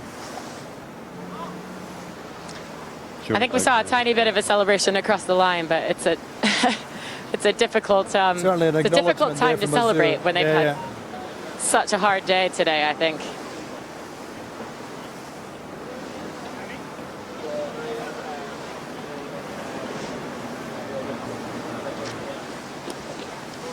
What a day. Yeah, what a day indeed. But yeah, from their celebrations on board Platoon, they made it difficult for themselves, didn't they, Jenny? But second time world champions, Harmuller Spreer. It was only 1 year. And the team on the Platoon 2017 world champions, they were clearly stronger then. This time they made it hard for themselves, but emerging ahead of the two-time world champions, Azura. Azura did not have their best final day, but Harmuller Spears Platoon 2019 TP52 World Championship winners. Let's have a very quick look back at the race. Well, let's actually just stay with them a second. Let's enjoy the moment with the platoon. Be an interesting debrief with them, but the title is theirs. I'd still say they're looking a little shell-shocked. They look a little bit shell-shocked. I mean, so do we, Guy, I would guess. But let's have a quick look back. There was so much went on in that race, all the way to the finish, and indeed after the finish with a 2-point penalty for Platoon, 3 points in penalties over the final day. But James, let's have a look at race 9, the definitive race. Thank you, Andy. Yeah, we couldn't manufacture that drama for sure. We're going to go back on board with Platoon at the start. Quite unnecessary aggression there, getting pinged from Quantum as they did collide. And off the start, you can see protest flags were waving, and it didn't go the way of Platoon, having to exonerate themselves. And you can see having to come around now and complete their penalty. Their hearts would have been on their sleeves at this point. As we said at the top of the show, they really didn't need to add any extra pressure to themselves. They just needed to keep their nose clear, and at this point, they were quite deep. We go on board with Azura coming into a port starboard with Provezza and Platoon just on her hip. Azura trying to bounce the two boats away, and as we go to the next shot, the graphic, you can see Platoon couldn't live there and had to tack away. And that was the first beat, and we go up to the top mark with Sled leading. And even from this point, she didn't relinquish the lead and instead just extended. Phoenix 11 coming around in the lead, but I just want to draw your attention to the middle of the screen. I'm just going to slow it down. You can see Quantum coming in on port, and it is the second white boat in the shot. A simple port starboard.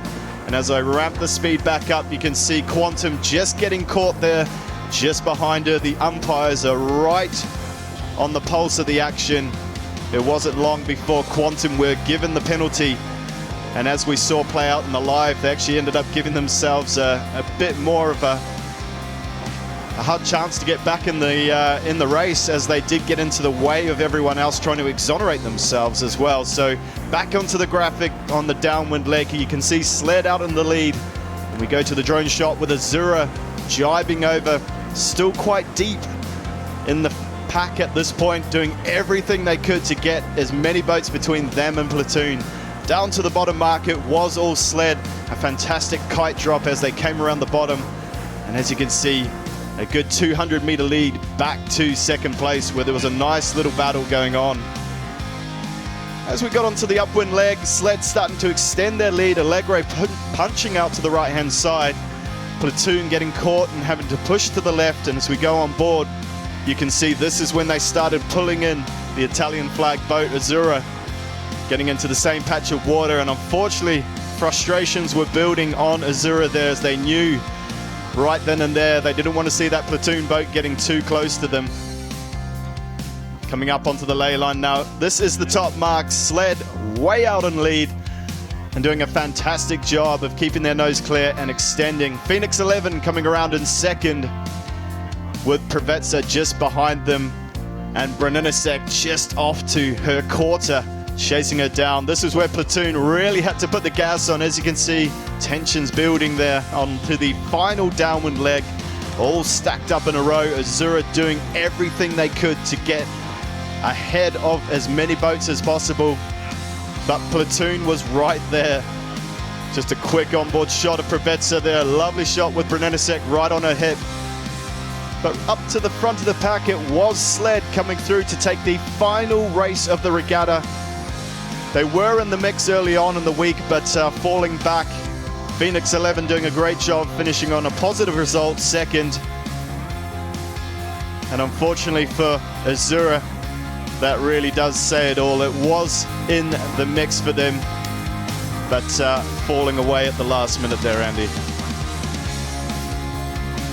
On board with Santi Lange there.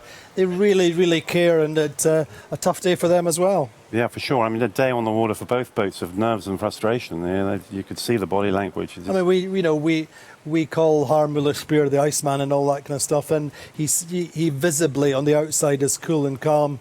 You know, last night he was a picture of relaxed ambience in the party. But really, the nerves come into play on both boats today. Yeah, for sure. They were going through the chewing gum, that's for sure. Absolutely. That wasn't the Platoon. I think they've got a chewing gum sponsor. But, you know, but we've got, I think, Jenny's on board with the winning team. I'm going to be interested to see what Jenny's first question is. Well, I think talking about being calm, cool, and collected, he's just packing up and has asked me what time the trophies are because he's got to get his flight sorted. But it was, no, it's okay. We can go at pace. But it was an interesting day, to say the least, Harm. Yeah, no, more than interesting. We shoot ourselves more or less 2 times in the feed. So, I mean, that was like, I can't tell what should I say. We won it. I don't know how much point we had, maybe 2 or 3, I don't know. But it's pretty good. We second time world champion. So, and after 2017, that's a big achievement. I'm happy. And the crew is good. And we are happy. Good. I mean, I think after yesterday, it looked like it was your regatta to lose, which it was. But it was such a spectacular display yesterday to see you guys come through some bad starts and still win a race after being deep. How do you think you're able to pull it together when you are deep in a way that you weren't able to do today? I mean, you have to keep the heads up, that's all. I mean, the race is over until it's over. It's not over, you know. I mean, you have to fight all the time. And you could see it today. I mean, so many wind shifts happened. I mean, right now the wind turned like 20 degrees left and even more. So everything could happen in a race. Okay, they call you the Iceman. They said you're calm, cool, and collected. But I think maybe that's been a gradual battle towards that title, would you say?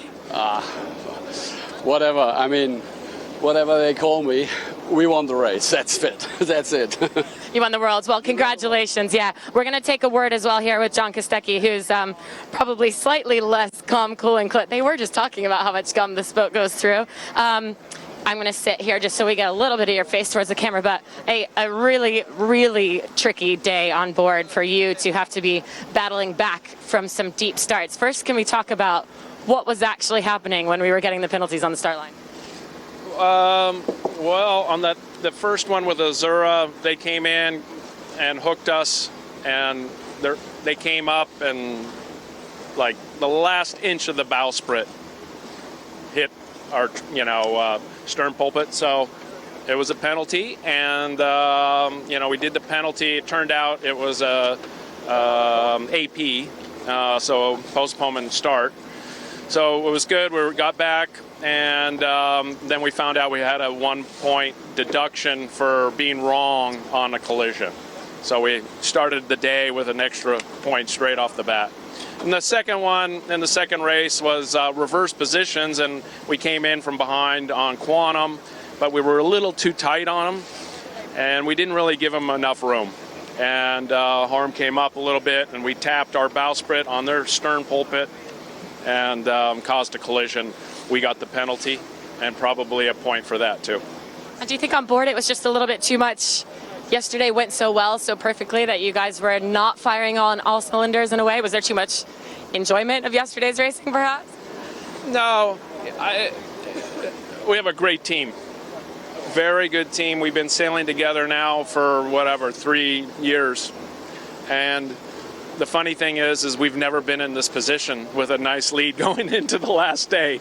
So we're going to learn from this, and we're going to be even a better team now. And I'm really looking forward to, the next regatta, because it's different, sailing in the lead. And yeah, you do probably do things differently, and but we're pretty happy that it all turned out well. Okay, Azura, for now, you've put them behind you. You've put them down a step on the podium here today. But for the overall series, they're still atop you. How do you keep them in your sights for the regatta, for the series for the year? Yeah, like I just said, we have a great team, really good teamwork, and energy on board, and we have fun together. So we're going to rely on our team to beat them in Puerto Cervo, and hopefully we can climb to the top. Amazing. Well, congratulations to all of you guys. Really well-sailed week, and maybe a tough day today, but you've won the world titles. You've done well. That's it from us out here on the water, Andy. It was an interesting week, to say the least, and a great day and a lot of racing. Andy, fantastic job on the water as ever. Great analysis and great questions in the victory moments with the platoon team. They say they are such a great team. They're very happy, and this is what they do for fun. I mean, goodness me. The tension on board today on both boats, Guy. What a finale to the regatta. Absolutely huge, yeah. What a day. Incredible. But where do we go from here? We go to Puerto Cervo. Very, very little between these teams. And what's the kind of balance of power there? Azura go on to their home waters, if you like. Yeah. There's going to be a little bit of pressure there. Big expectation of their home club. And we've all sailed there a lot. Completely. So, they're not really on their home waters, I don't think. Maybe there'll be a bit of... But there is that pressure at their home club. The big expectation, a big, prestigious club to sail for. Guy, thank you as ever for joining us. Hopefully Puerto Cervo is nice, easy regatta for you. Let's have a look at the scoreboards, the final scoreboard for the regatta. Well, there you go, platoon on 41 points. Azura 1 point behind once again the bridesmaids, but lead the championship. But Azura then in second. Bernasek, podium for them again on 43 points.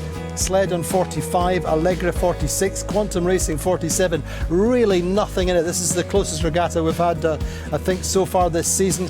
Phoenix 12 just ahead in terms of places of their teammates. Phoenix 11. Great work from Provezza coming back after that disaster, losing their mast. Top boat in the second half of the regatta, 3-7-3-1-3, 65 points, and finishing up on 9th place. 10th is Gladiator, and Team Vision Future had some excellent moments, some great learnings over the course of the regatta for French friends. And so that's the standings. Platoon, the world champions. James, what a day. Oh, what a fantastic day. And I think we couldn't have wished for more coming into the final day of the regatta. We were hoping it wasn't just going to get done and dusted on this the first race, but what an incredible way to finish a regatta here. Let's have a look at the standings then, the circuit standings. Well, Azura may be the bridesmaids today, but they are going, as I say, onto their home waters at their home club, if you like, the Yacht Club Costa Smeralda. Azura will go there with a 7-point lead over Platoon. The new world champions are 133 to Azura, 140 to Platoon. Quantum Racing very much in the mix in 144 points. Brenasek not far behind on 150. Provezza, damage limitation this week after that, now in 159. Allegra 175, 202 to Sled, and Phoenix 11 on 203. So as I say, Azura going to Puerto Cervo with a little bit of a lead. Mouth-watering finale, James. Yeah, and still a lot of races to be sailed. We've got 10 potential races happening in Puerto Cervo. And as we saw in this regatta, anything can happen, and it will probably come down to the final race. It will probably come down to the final race. The Icemen, I think we're going to have to be the Icemen in Puerto Cervo. Great job this week. Your highlight of the week, James? Well, other than working with me. Other than working with you, Andy, I mean, there was so many highlights. So I was literally at a loss which one to pick. Even that last moment with Platoon overtaking Gladiator to win the regatta. But I think my favourite moment of the week is going to be this one, Roll VT. Just singing in the rain. How we love it. Change VT. Anyway, thank you very much for joining us all the way through this Rolex TP52 World Championship. It's been a great event. Join us again next month in the sunshine of Puerto for the finale for the 52 Super Series 2019 season.